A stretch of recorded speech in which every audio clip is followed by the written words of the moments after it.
Hello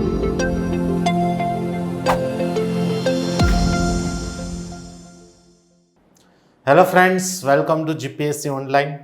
સૌપ્રથમ તો બધા જ મિત્રોને દિવાળી તહેવારની ખૂબ ખૂબ શુભકામનાઓ. તમારું આવનારું વર્ષ એ ખૂબ જ સારું જાય અને આમાંથી જેટલા પણ વિદ્યાર્થી મિત્રો આ વિડીયોને જોઈ રહ્યા છે, સ્પર્ધાત્મક પરીક્ષાઓની તૈયારી કરી રહ્યા છે, બધાને આવનારા વર્ષમાં કોઈ ને કોઈ સરકારી નોકરી પ્રાપ્ત થઈ જાય એવી શુભકામનાઓ. મિત્રો, તમે બધા જેમ જાણો છો એ પ્રમાણે કે દરરોજ રાત્રે 9 વાગે આપણે જીપીએસસી ઓનલાઈનની યુટ્યુબ ચેનલ પર જે છે દરરોજને માટે અલગ અલગ વિષય સાથે મળીએ છીએ. તો મિત્રો, આજે પણ આપણે એઝ યુઝ્યુઅલ જે આપણું શેડ્યુલ છે એ પ્રમાણે બંધારણ વિષય સાથે મળ્યા છીએ. અને મિત્રો, અત્યાર સુધી આપણે ભારતના બંધારણને પ્રશ્નોત્તરી રૂપે અલગ અલગ 4 પાર્ટમાં જોઈ ગયા છીએ અને આપણે દરેક પ્રશ્નોનું 360 ડિગ્રી એનાલિસિસ કરીએ છીએ. એટલે કે માત્ર પ્રશ્નને સોલ્વ કરવા ખાતર સોલ્વ નથી કરતા, પરંતુ એ પ્રશ્ન સાથે જોડાયેલો મુદ્દો, એ પ્રશ્ન સાથે જોડાયેલો ટોપિક એને પણ સમજીએ છીએ અને દરેક ઓપ્શનને પણ ડિટેલમાં સમજીએ છીએ. તો આ રીતે આપણે પ્રશ્નોને સોલ્વ કરતા જઈએ છીએ અને આ રીતે આપણે અત્યાર સુધી 4 પાર્ટો જે છે ભણી ગયા છે. હવે મિત્રો, આગળ જતા આપણે પાર્ટ 5 ભણીશું આજના લેક્ચરમાં. તો ચલો શરૂઆત કરીએ મિત્રો. એક પછી એક દરેક પ્રશ્નોને આપણે વિથ કોન્સેપ્ટ સોલ્વ કરતા જઈશું. તો ચલો મિત્રો, પહેલો પ્રશ્ન છે તમારી સ્ક્રીન સામે. ભારતના સંવિધાનના આમુખમાં સાર્વભૌમ, સમાજવાદી અને બિન સાંપ્રદાયિક આ વગેરે શબ્દો કયા બંધારણીય સુધારા દ્વારા દાખલ કરવામાં આવ્યા? જોજો મિત્રો, આ મોસ્ટ ઇમ્પોર્ટન્ટ ક્વેશ્ચન્સ છે, કારણ કે ઘણી બધી વખત તમને એક્ઝામિનેશન્સમાં પૂછાઈ ગયેલો છે, તો ખાસ ધ્યાનમાં રહે. મિત્રો, ભારતનું સંવિધાન બન્યા બાદ આપણે એમાં ઘણા બધા બંધારણીય સુધારાઓ કર્યા છે, એમાં ફેરફારો કર્યા છે. તો અહીંયા પ્રશ્ન કંઈક એવો જ છે કે સંવિધાનના આમુખમાં કયા બંધારણીય સુધારા દ્વારા આ 3 શબ્દો કયા કયા? સાર્વભૌમિક, સમાજવાદી અને ધર્મનિરપેક્ષતા અથવા તો બિન સાંપ્રદાયિકતા, આ શબ્દોને આપણે ઉમેર્યા, એટલે કે એમાં સામેલ કર્યા.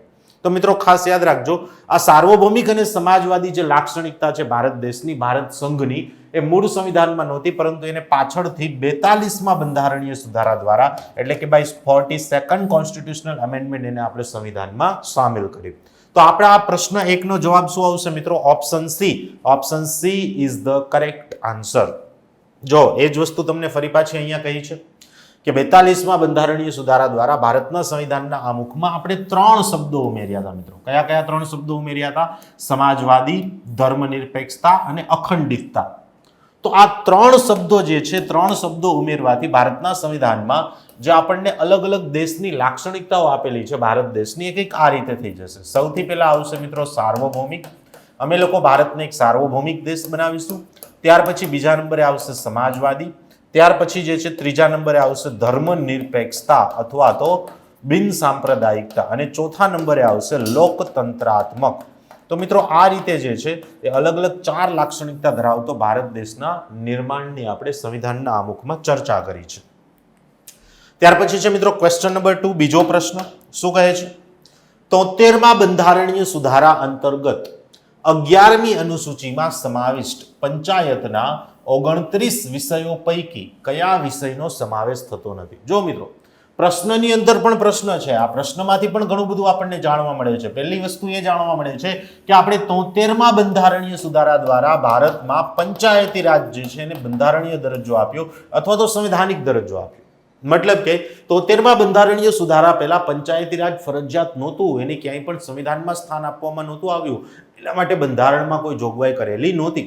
પણ 73મા બંધારણીય સુધારા દ્વારા આપણે એને કોન્સ્ટિટ્યુશનલ સ્ટેટસ આપ્યું, બંધારણીય દરજ્જો આપ્યો. તો સ્વાભાવિક છે કે એના માટે આપણે અલગથી એક શેડ્યુલ, એક અનુસૂચિ સામેલ કરવી પડશે. તો આપણે પંચાયતી રાજને લાગુ કરવા માટે કઈ અનુસૂચિ સામેલ કરી મિત્રો? 11મી અનુસૂચિ.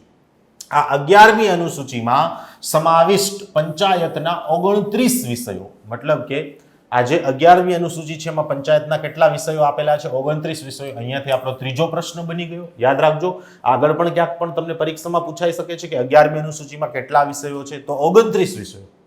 આ 29 વિષયો પૈકી કયા વિષયનો સમાવેશ થતો નથી? આપણને હવે અલગ અલગ 4 ઓપ્શન આપ્યા છે. પહેલું, કૃષિ, કે જેના અંતર્ગત કૃષિનો વિકાસ અને કૃષિના વિસ્તારનો સમાવેશ થાય છે. ડેફિનેટલી મિત્રો, આ બિલકુલ સાચું છે.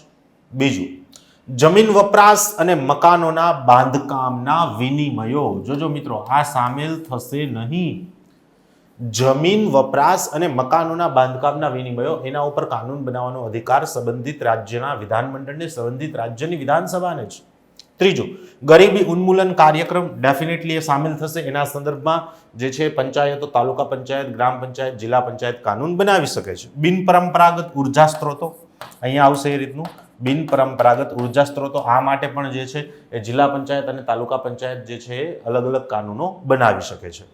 તો આ રીતે જે આપણને 4 ઓપ્શન આપેલા છે મિત્રો, એમાંથી ઓપ્શન બી એટલે કે જમીન વપરાશ અને મકાનોના બાંધકામના વિનિમયો એ સામેલ થશે નહીં. અને આપણને એ જ પૂછ્યું છે કે કયા વિષયનો સમાવેશ થતો નથી. તો આપણા પ્રશ્નનો સાચો જવાબ શું આવશે મિત્રો? Option B. Option B is the correct answer. ચલો ભાઈઓ, ત્યાર પછી આગળ વધીએ. ક્વેશ્ચન નંબર 3, ત્રીજો પ્રશ્ન. કયા બંધારણીય સુધારા દ્વારા મહાનગરીય આયોજન સમિતિની જોગવાઈ કરવામાં આવી? જોજો મિત્રો, હવે મહાનગરીય આયોજન સમિતિ એટલે મિત્રો અહીંયા વાત કરી છે મ્યુનિસિપાલિટી. કોની વાત કરી છે? મ્યુનિસિપાલિટી એટલે કે મહાનગરપાલિકા. તો મિત્રો યાદ રાખવાનું, જે પંચાયતી રાજ છે એના માટે આપણે 73મો બંધારણીય સુધારો કર્યો હતો અને મહાનગરપાલિકા અથવા તો નગરપાલિકાઓની જોગવાઈ માટે આપણે 74મો બંધારણીય સુધારો કર્યો હતો. અને એ જ પ્રશ્ન આપણને પૂછ્યો છે કે મ્યુનિસિપાલિટીને સંબંધિત આયોજન સમિતિની જોગવાઈ એ કયા બંધારણીય સુધારા દ્વારા સામેલ કરવામાં આવી? તો કયા બંધારણીય સુધારા દ્વારા આપણે સામેલ કરી છે મિત્રો? 74મો બંધારણીય સુધારો. તો આપણા આ પ્રશ્નનો સાચો જવાબ શું થશે? Option A. Option A is the right answer. ત્યાર પછી છે મિત્રો ક્વેશ્ચન નંબર 4, ચોથો પ્રશ્ન. ભારતના બંધારણમાં 10મી અનુસૂચિના સંદર્ભમાં નીચેના વાક્યો ચકાસી અને યોગ્ય વિકલ્પ પસંદ કરો. જોજો, આપણને 10મી અનુસૂચિના સંદર્ભમાં પ્રશ્ન પૂછ્યો છે. આ પણ એક ઇમ્પોર્ટન્ટ પ્રશ્ન છે. પહેલું જોજો મિત્રો, યાદ રાખજો કે જ્યારે ભારતનું સંવિધાન લાગુ થયું ત્યારે ભારતના સંવિધાનમાં માત્ર 8 જ અનુસૂચિઓ હતી, 8 જ શેડ્યુલ હતા. પરંતુ જો હાલની તકે વાત કરીએ તો હાલની તકે ભારતના સંવિધાનમાં 12 શેડ્યુલ એટલે કે 12 અનુસૂચિઓ છે. તો આ જે બાકીની એક્સ્ટ્રા 4 અનુસૂચિઓ છે ને એને આપણે પાછળથી બંધારણીય સુધારા દ્વારા સંવિધાનમાં સામેલ કરી છે. તો સ્વાભાવિક છે કે 10મી અનુસૂચિ માટે પણ આપણે કંઈક બંધારણીય સુધારો કર્યો છે. યસ, ડેફિનેટલી કર્યો છે. તો 10મી અનુસૂચિ એ આપણે 52મો બંધારણીય સુધારો 1958 દ્વારા સંવિધાનમાં સામેલ કરી હતી. ડેફિનેટલી પહેલું વાક્ય સાચું છે. બીજું, આ 10મી અનુસૂચિમાં પક્ષપલટાને લગતા કાયદાની જોગવાઈ કરવામાં આવી છે. જોજો, યાદ રાખજો, આ પણ ઘણીવાર પૂછાયું છે કે પક્ષપલટાને લગતા કાયદાની જોગવાઈ કઈ અનુસૂચિમાં છે? તો કે 10મી અનુસૂચિમાં. એટલે પહેલું અને બીજું બંને વિધાન સાચા છે. ત્રીજું, જમીન સુધારણા અને જમીન સંપાદન અંગેના કાયદાઓ પણ આ જ અનુસૂચિમાં છે નહીં. આ ખોટું છે મિત્રો, કારણ કે જમીન સંપાદન અને જમીન સુધારણા અંગેના અથવા તો જમીન સંપાદન અંગેના કાયદાઓ જે છે કઈ અનુસૂચિમાં છે મિત્રો? 9મી અનુસૂચિમાં છે. તો ત્રીજું વિધાન ખોટું છે. એટલે પહેલા તો જો એ બધા જ ઓપ્શન જતા રહેશે કે જ્યાં વિધાન 3 આપવામાં આવ્યું છે. વધ્યો માત્ર એક જ ઓપ્શન, કયો? Option A. તો વિધાન 1 અને 2 સાચા છે. તો આપણા આ પ્રશ્નનો સાચો જવાબ શું થશે મિત્રો? Option A. Option A is the correct answer. ત્યાર પછી આગળ વધીએ મિત્રો. ક્વેશ્ચન નંબર 5, પાંચમો પ્રશ્ન. ભારતીય બંધારણનો 93મો સુધારો 93rd કોન્સ્ટિટ્યુશનલ અમેન્ડમેન્ટ 2006 2006 93મો બંધારણીય સુધારો 2006 એ શું સૂચવે છે? કઈ બાબત ઇન્ડિકેટ કરે છે? કઈ બાબત સાથે એને સંબંધ છે 93મા બંધારણીય સુધારાને?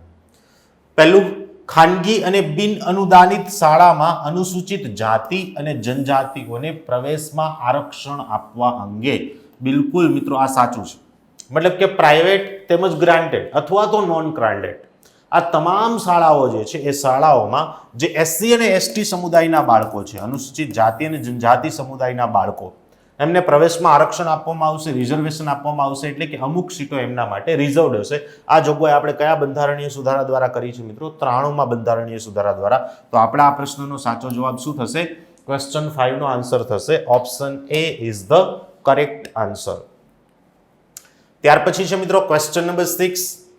ચૂંટણીમાં મતદાન માટે 21 વર્ષની ઉંમરને બદલે 18 વર્ષની ઉંમર એ કયા બંધારણીય સુધારા દ્વારા કરવામાં આવી? જોજો મિત્રો, આ મોસ્ટ ઇમ્પોર્ટન્ટ ક્વેશ્ચન છે. આ તમને બિન સચિવાલય એક્ઝામ 2019માં પણ પૂછાયો છે. આ ઉપરાંત GSSB ની ઘણી બધી એક્ઝામિનેશન્સમાં પ્રશ્ન પૂછાઈ ગયો છે. તો ખાસ યાદ રહેવું જોઈએ, જ્યારે ભારતનું સંવિધાન લાગુ થયું ત્યારે એ સંવિધાનમાં મત આપવા માટેની ઓછામાં ઓછી ઉંમર 21 વર્ષ હતી. અને મત આપવાનો અધિકાર એ ભારતના સંવિધાનના કયા અનુચ્છેદમાં આપ્યો છે મિત્રો? અનુચ્છેદ 326માં. અને મત આપવાનો અધિકાર એ કેવા પ્રકારનો અધિકાર છે મિત્રો? બંધારણીય અધિકાર. બીજા શબ્દોમાં એને આપણે રાજકીય અધિકાર પણ કહી શકીએ અને ત્રીજા શબ્દોમાં એને આપણે કાનૂની અધિકાર પણ કહી શકીએ.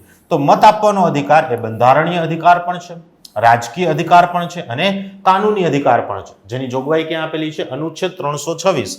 ખાસ આર્ટિકલનો નંબર પણ યાદ રાખવાનો છે, કારણ કે એક્ઝામમાં ઘણીવાર પૂછાય છે. હવે પ્રશ્ન એમ છે કે આ 21 વર્ષની ઉંમર ઘટાડીને હાલમાં આપણે 18 વર્ષ કરેલી છે.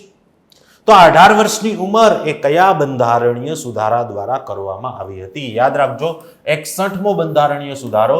અને સરકાર કોની હતી મિત્રો? સરકાર હતી રાજીવ ગાંધીની. તો રાજીવ ગાંધીની સરકાર દરમિયાન 61મા બંધારણીય સુધારા દ્વારા 1989માં એટલે કે 1989માં મત આપવાની ઉંમર એ 21 વર્ષથી ઘટાડીને કેટલી કરી દીધી આપણે? 18 વર્ષ. તો ખાસ આટલી બાબતો જે છે આપણે ધ્યાનમાં રાખીશું. આ ઉપરાંત દરેક વ્યક્તિને મત આપવાનો અધિકાર મળશે તો ખરા, પરંતુ વિધાન મંડળે પસાર કરેલા કાયદા મુજબ. જોજો, એટલે અહીંયાથી જ સ્પષ્ટ થઈ જશે કે મત આપવાનો અધિકાર એક રીતે કેવા પ્રકારનો અધિકાર છે મિત્રો? કાનૂની અધિકાર છે. તો વિધાન મંડળે પસાર કરેલા કાયદા મુજબ બિનનિવાસી, માનસિક રીતે અસ્થિર તેમજ ભ્રષ્ટ અને ગુનાહિત આચરણવાળી જે વ્યક્તિઓ છે એવી વ્યક્તિઓને આ મત આપવાના અધિકારથી વંચિત કરી શકાય છે. એટલે કે મત ન આપી શકે એ પ્રકારની શરત એના ઉપર અધિરોપિત કરી શકાય છે. એટલે કે ફરજિયાત નથી, માત્ર એમની બંધારણમાં જોગવાઈ આપવામાં આવી છે, પણ એ મૂળભૂત અધિકાર તરીકે આપેલો નથી. ત્યાર પછી જોઈએ મિત્રો ક્વેશ્ચન નંબર 7, 7મો પ્રશ્ન. ભારતીય બંધારણનો પ્રથમ સુધારો ક્યારે કરવામાં આવ્યો? જોજો, ભારતના સંવિધાનમાં ફર્સ્ટ કોન્સ્ટિટ્યુશન અમેન્ડમેન્ટ ક્યારે કરવામાં આવ્યું? એકદમ ઇઝી ક્વેશ્ચન છે, પણ હા ઇમ્પોર્ટન્ટ પ્રશ્ન છે, ઘણીવાર તમને એક્ઝામમાં પૂછાયો છે. તો ભારતના સંવિધાનમાં પહેલો બંધારણીય સુધારો ફર્સ્ટ કોન્સ્ટિટ્યુશનલ અમેન્ડમેન્ટ એ ક્યારે કરાયું હતું મિત્રો? 1951 એટલે કે 1951માં કરવામાં આવ્યું હતું. ત્યાર પછી આગળ ક્વેશ્ચન નંબર 8, 8મો પ્રશ્ન. કયા બંધારણીય સુધારાથી ભારતના બંધારણમાં મૂળભૂત ફરજોનો સમાવેશ કરવામાં આવ્યો? જોજો, શબ્દ ઉપર ધ્યાન રાખજો. મૂળભૂત ફરજો એટલે કે મિત્રો ફંડામેન્ટલ ડ્યુટીની વાત છે. આ ફંડામેન્ટલ ડ્યુટી એ ભારતના મૂળ સંવિધાનમાં આપેલી નહોતી, પરંતુ પાછળથી સામેલ કરી. એટલે એને આપણે કયા ભાગમાં સમાવી છે મિત્રો? ભાગ 4અમાં. કયા ભાગમાં? ભાગ 4અ. પણ અહીંયા પ્રશ્ન એવો છે કે કયા બંધારણીય સુધારા દ્વારા એને સંવિધાનમાં સામેલ કરવામાં આવી? તો યાદ રાખજો, 42મો બંધારણીય સુધારો. ઇન્દિરા ગાંધીના સમયગાળા દરમિયાન 42મા બંધારણીય સુધારા દ્વારા આપણે મૂળભૂત ફરજોને ભારતના સંવિધાનમાં સામેલ કરી. હવે મૂળભૂત ફરજોને અનુલક્ષીને તમને અહીંયાથી બીજા પ્રશ્નો પણ પૂછી શકાય. પહેલો પ્રશ્ન જેવો કે કોની સરકાર દરમિયાન મૂળભૂત ફરજોને સંવિધાનમાં સામેલ કરવામાં આવી? તો યાદ રાખજો, ઇન્દિરા ગાંધી. બીજું, કયા વર્ષમાં મૂળભૂત ફરજોને સંવિધાનમાં સામેલ કરવામાં આવી? તો 1976. ત્રીજું, કઈ સમિતિની ભલામણને આધારે મૂળભૂત ફરજોને સંવિધાનમાં સામેલ કરવામાં આવી?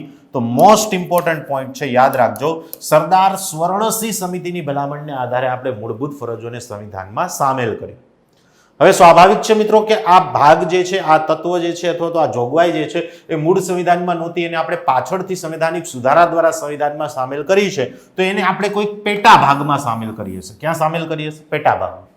તો કયા પેટા ભાગમાં સામેલ કરી છે આપણે એને? ભાગ 4અ. તો આ પણ યાદ રાખવાનું થશે કે ભારતના સંવિધાનના કયા ભાગમાં મૂળભૂત ફરજોનો સમાવેશ કરવામાં આવ્યો છે? ભાગ 4અ. સરદાર સ્વર્ણસિંહ સમિતિએ મૂળભૂત રીતે માત્ર 8 જ ફરજોની ભલામણ કરી હતી, પરંતુ જ્યારે સરકારે સંસદે બંધારણીય સુધારો કર્યો અને ભાગ 4અમાં જ્યારે આ મૂળભૂત ફરજોને સામેલ કરવામાં આવી ત્યારે એની સંખ્યા કેટલી હતી મિત્રો? 10. હવે જોજો, ખાસ યાદ રાખજો, ત્યારે એની સંખ્યા 10 હતી, પરંતુ પાછળથી આપણે 86મા બંધારણીય સુધારા દ્વારા એક નવી મૂળભૂત ફરજ સામેલ કરી. અને એ મૂળભૂત ફરજ કઈ હતી? કે દરેક માતા પિતાની એ ફરજ હશે કે તે પોતાના 6 થી 14 વર્ષના બાળકને ફરજિયાતપણે શાળાએ મોકલે. એટલે એક બીજી એક્સ્ટ્રા મૂળભૂત ફરજ એડ થઈ. એટલે ટોટલ કેટલી થશે મિત્રો? ટોટલ 11 થશે. યાદ રાખજો, આ ઇમ્પોર્ટન્ટ આંકડો છે, ઘણી બધી વાર એક્ઝામમાં પૂછાય છે કે હાલમાં ભારતના સંવિધાનમાં કુલ ટોટલ કેટલી મૂળભૂત ફરજો છે? તો કેટલી છે મિત્રો? કુલ ટોટલ હાલમાં 11 મૂળભૂત ફરજો છે. ત્યાર પછી છે મિત્રો ક્વેશ્ચન નંબર 9, 9મો પ્રશ્ન. જો એક વ્યક્તિ 2 કે તેથી વધુ રાજ્યોમાં રાજ્યપાલ તરીકે નિમણૂક આપવામાં આવે તો તે અંગેની જોગવાઈ નીચેના પૈકી કયા બંધારણીય સુધારા દ્વારા કરવામાં આવી? જોજો મિત્રો, પ્રશ્ન એવો છે કે હાલમાં જોગવાઈ પ્રમાણે કોઈ એક જ વ્યક્તિને એક કરતાં વધુ રાજ્યના રાજ્યપાલ તરીકે નિમી શકાય છે. જેમ કે ફોર એન એક્ઝામ્પલ, ધારો કે કોઈ ગુજરાત રાજ્યના રાજ્યપાલ છે. ક્યાંના રાજ્યપાલ છે? ગુજરાત રાજ્યના. હવે એની પાડોશી સ્ટેટ એટલે કે પાડોશી રાજ્ય મહારાષ્ટ્ર રાજ્યના રાજ્યપાલે રાજીનામું આપી દીધું તો ટૂંક સમય માટે ગુજરાતના રાજ્યપાલને મહારાષ્ટ્રનો વધારાનો કાર્યભાર સોંપી શકાય છે. હવે જો આ પ્રશ્ન ઘણીવાર પૂછાઈ ગયો છે, તો આવી જોગવાઈ મૂળ સંવિધાનમાં નહોતી કે એક જ રાજ્યપાલને આપણે એક કરતાં વધુ રાજ્યનો કાર્યભાર આપી શકીએ. તો કે ભાઈ આપણે પાછળથી બંધારણીય સુધારો કરીને આ જોગવાઈ કરી છે. તો કયા બંધારણીય સુધારા દ્વારા એવી જોગવાઈ કરવામાં આવી કે એક જ રાજ્યપાલને એક કરતાં વધુ રાજ્યનો કાર્યભાર સોંપી શકાય છે? તો યાદ રાખજો મિત્રો, કયો બંધારણીય સુધારો? 7મો બંધારણીય સુધારો, એટલે કે 7th કોન્સ્ટિટ્યુશનલ અમેન્ડમેન્ટ દ્વારા આપણે એવી જોગવાઈ કરી કે એક જ રાજ્યપાલને એક કરતાં વધુ રાજ્યનો કાર્યભાર સોંપી શકાશે. ત્યાર પછી છે મિત્રો ક્વેશ્ચન નંબર 10, 10મો પ્રશ્ન. 74મા બંધારણીય સુધારા અધિનિયમ એનો હેતુ અને તર્ક શું છે? જે 74th કોન્સ્ટિટ્યુશનલ અમેન્ડમેન્ટ કરવામાં આવ્યું, 74મો બંધારણીય સુધારો કરવામાં આવ્યો, એનો હેતુ અને એનો તર્ક શું છે? તો પહેલું, સત્તા અને જવાબદારીઓનું વિકેન્દ્રીકરણ. બિલકુલ સાચું છે મિત્રો, કારણ કે 74મો બંધારણીય સુધારો જે છે નગરપાલિકા અને મહાનગરપાલિકાની જોગવાઈ વિશેનો છે. એટલે શું થશે? સત્તાનું વિકેન્દ્રીકરણ થશે. જે પેલા રાજ્ય સરકાર શહેરોનું સંચાલન કરતી હતી, શહેરો માટે વ્યવસ્થા કરતી હતી, એ વ્યવસ્થા હવે મહાનગરપાલિકા કરી શકશે. બીજું, બંધારણીય દરજ્જાની જોગવાઈ. સાચું છે, નગરપાલિકા અને મહાનગરપાલિકાને બંધારણીય દરજ્જો આપવામાં આવ્યો. ત્રીજું, સ્થાનિક શહેરી સરકારનું વધુ સારું શાસન. એ પણ સાચું છે મિત્રો, કારણ કે આપણે સ્થાનીય જે કંઈ પણ શહેરી સરકારો છે એને વધુ મજબૂત બનાવી છે. તાલુકા અને બ્લોકનું વધુ સારું શાસન. આ ખોટું છે મિત્રો, કારણ કે આની સાથે રિલેટેડ છે 73મો બંધારણીય સુધારો. 73મા બંધારણીય સુધારા દ્વારા આપણે પંચાયતી રાજની જોગવાઈને અંતર્ગત તાલુકા પંચાયત જે છે એની જોગવાઈ કરી હતી. તો અહીંયા ત્રીજો વિકલ્પ ખોટો છે. આપણને એવું પૂછ્યું છે કયા હેતુ અથવા તો કયા તર્ક સાચા છે. તો પેલા તો જ્યાં જ્યાં 3 આવતું હોય એ બધા જ નીકળી જશે. તો જો વધ્યો માત્ર એક જ ઓપ્શન. કયો ઓપ્શન વધશે મિત્રો? યસ, સોરી, અહીંયા ચોથું ખોટું છે, ત્રીજું નહીં. ઇટ્સ માય મિસ્ટેક, બોલવામાં ભૂલ થઈ છે મારી. અહીંયા ચોથું ખોટું છે. 1, 2 અને 3 સાચા છે. તો પહેલા તો 4 આવતા હશે, બધા જ ઓપ્શન નીકળી જશે. તો બી અને ડી નીકળી ગયા. માત્ર 1, 2 અને 3 સાચા છે. તો એ કયા ઓપ્શનમાં આપ્યું છે મિત્રો? આપણને ઓપ્શન સી માં આપ્યું છે. તો આપણા આ પ્રશ્નનો સાચો જવાબ શું થશે? Option C. Option she is the correct answer. ત્યાર પછી જોઈએ મિત્રો ક્વેશ્ચન નંબર 11, 11મો પ્રશ્ન. રાષ્ટ્રીય અનુસૂચિત જાતિ અને જનજાતિ આયોગે કયા બંધારણીય સુધારા દ્વારા રાષ્ટ્રીય અનુસૂચિત જાતિ આયોગ અને રાષ્ટ્રીય અનુસૂચિત જનજાતિ આયોગ તરીકે અલગ થયું? મિત્રો, ભારતના મૂળ સંવિધાનમાં રાષ્ટ્રીય અનુસૂચિત જાતિ અને જનજાતિ આયોગ એના માટે બંને જે છે એ કોઈ જોગવાઈ નહોતી, પરંતુ પાછળથી આપણે એમની જોગવાઈ કરતા રાષ્ટ્રીય અનુસૂચિત જાતિ અને જનજાતિ આયોગ સંયુક્ત રીતે સ્થાપિત કર્યું. શબ્દ પર ધ્યાન આપજો. અનુસૂચિત જાતિ અને જનજાતિ માટે અલગ આયોગ સ્થાપિત કર્યું નહોતું, એક સંયુક્ત આયોગ સ્થાપિત કર્યું હતું. પરંતુ પાછળથી બંધારણીય સુધારા દ્વારા આપણે બંને આયોગને અલગ કરી દીધા, એટલે કે national commission four schedule cast and national commission four schedule tribe. તો પ્રશ્ન એવો છે કે કયા બંધારણીય સુધારા દ્વારા આ બંને આયોગને અલગ કરી દેવામાં આવ્યો? તો યાદ રાખજો મિત્રો, આ ઇમ્પોર્ટન્ટ ક્વેશ્ચન છે. 89મો બંધારણીય સુધારો. 89મો બંધારણીય સુધારો વર્ષ 2003 દ્વારા આપણે અનુસૂચિત જાતિ આયોગ અને અનુસૂચિત જનજાતિ આયોગ એ બંનેને અલગ કરી દીધા. ત્યાર પછી છે મિત્રો ક્વેશ્ચન નંબર 12, 12મો પ્રશ્ન. 42મા બંધારણીય સુધારાથી બંધારણના આમુખમાં સુધારો કરીને ઉમેરવામાં આવ્યું કે? પછી ક્વેશ્ચન માર્ક છે. મતલબ કે 42મા બંધારણીય સુધારા દ્વારા આપણે બંધારણના આમુખમાં સુધારો કરી અને શું સામેલ કર્યું, શું ઉમેર્યું? પહેલું છે વ્યક્તિનું ગૌરવ અને બંધુત્વની ખાતરી.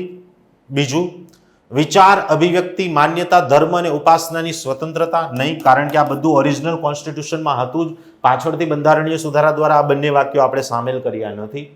ત્રીજું, દરજ્જાની સમાનતા. એ પણ હતું મૂળ સંવિધાનમાં, એ પણ સામેલ નથી કર્યું.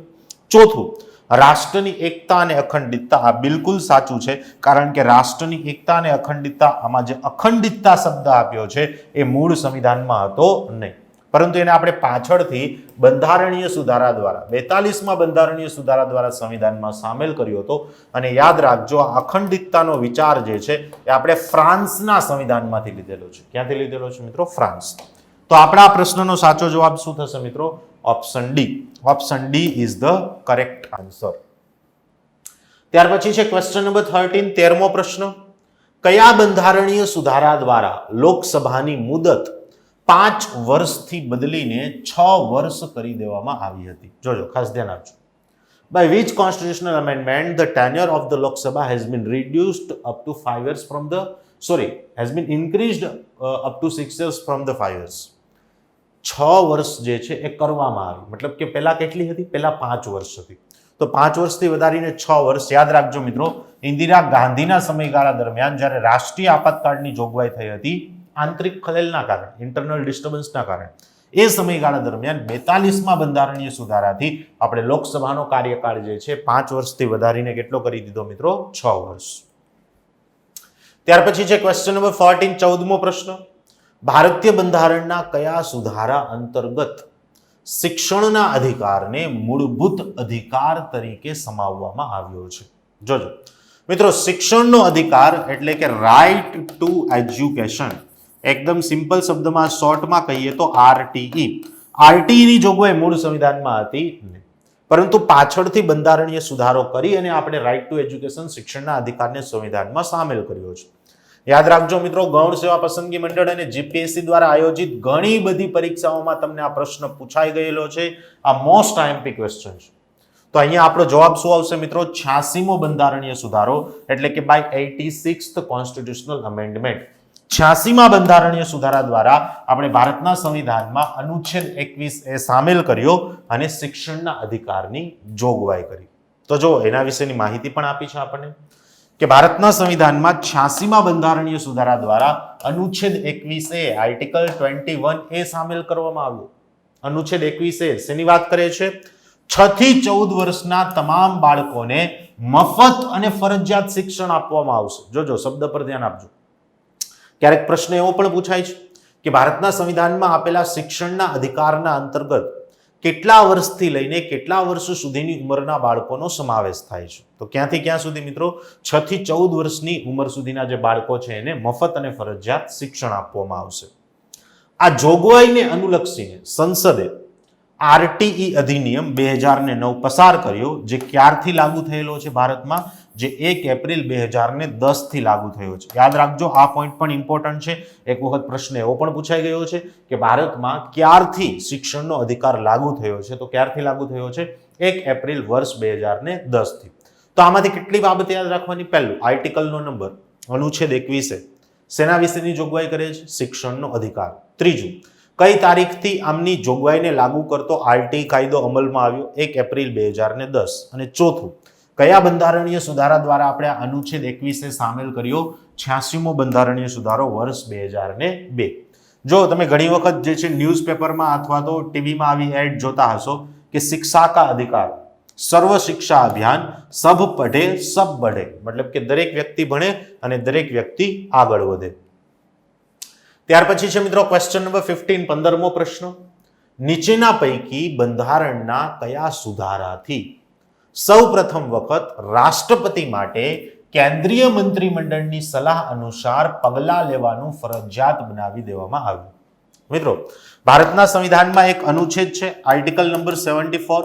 અનુચ્છેદ 74 ની જોગવાઈ એવી છે કે રાષ્ટ્રપતિને સલાહ આપવા માટે પ્રધાનમંત્રી અને તેની એક મંત્રી પરિષદ હશે. શું હશે મિત્રો? મંત્રી પરિષદ. હવે જો મૂળ સંવિધાનમાં માત્ર એટલી જ જોગવાઈ હતી કે રાષ્ટ્રપતિને સલાહ આપવા માટે એક મંત્રી પરિષદ હશે. ત્યાં રાષ્ટ્રપતિએ ફરજિયાતપણે એ સલાહ પ્રમાણે જ કાર્ય કરવું એવી જોગવાઈ મૂળ સંવિધાનમાં હતી નહીં. પરંતુ 42મો બંધારણીય સુધારો, યાદ રાખજો, 42મા બંધારણીય સુધારા દ્વારા એવું ફરજિયાત કરી દેવામાં આવ્યું કે રાષ્ટ્રપતિએ ફરજિયાતપણે મંત્રી પરિષદની સલાહ પ્રમાણે જ કાર્ય કરવાનું રહેશે. તો આપણા આ પ્રશ્નનો સાચો જવાબ શું આવશે મિત્રો? Option A. Option A is the correct answer. ત્યાર પછી જોઈએ મિત્રો ક્વેશ્ચન નંબર 16, 16મો પ્રશ્ન. બંધારણમાં સુધારાની પદ્ધતિ એ નીચેના પૈકી કયા રાષ્ટ્રમાંથી લેવામાં આવી છે? મિત્રો, આપણે ભારતના સંવિધાનમાં આર્ટિકલ 368 મુજબ અનુચ્છેદ 368 મુજબ સુધારો કરી શકીએ છીએ, અમેન્ડમેન્ટ કરી શકીએ છીએ, એમાં ફેરફાર કરી શકીએ છીએ.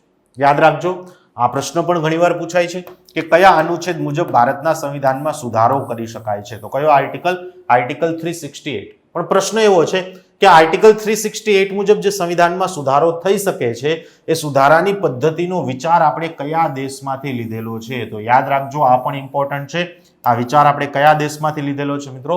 દક્ષિણ આફ્રિકા એટલે કે સાઉથ આફ્રિકા. તો દક્ષિણ આફ્રિકામાંથી જે છે આ વિચાર લેવામાં આવ્યો છે. ત્યાર પછી જોઈએ મિત્રો ક્વેશ્ચન નંબર 17, 17મો પ્રશ્ન. મૂળભૂત ફરજો અંગેનો સુધારો એ સંવિધાનમાં કયા સુધારાને કારણે ઉમેરવામાં આવ્યો હતો? અથવા તો ભારતના સંવિધાનમાં કયા બંધારણીય સુધારા દ્વારા મૂળભૂત ફરજોને સામેલ કરવામાં આવી? જો મિત્રો આવો પ્રશ્ન આગળ પણ આવ્યો તો અહીંયા કંઈક આપણને આડકતરી રીતે પ્રશ્ન પૂછ્યો છે.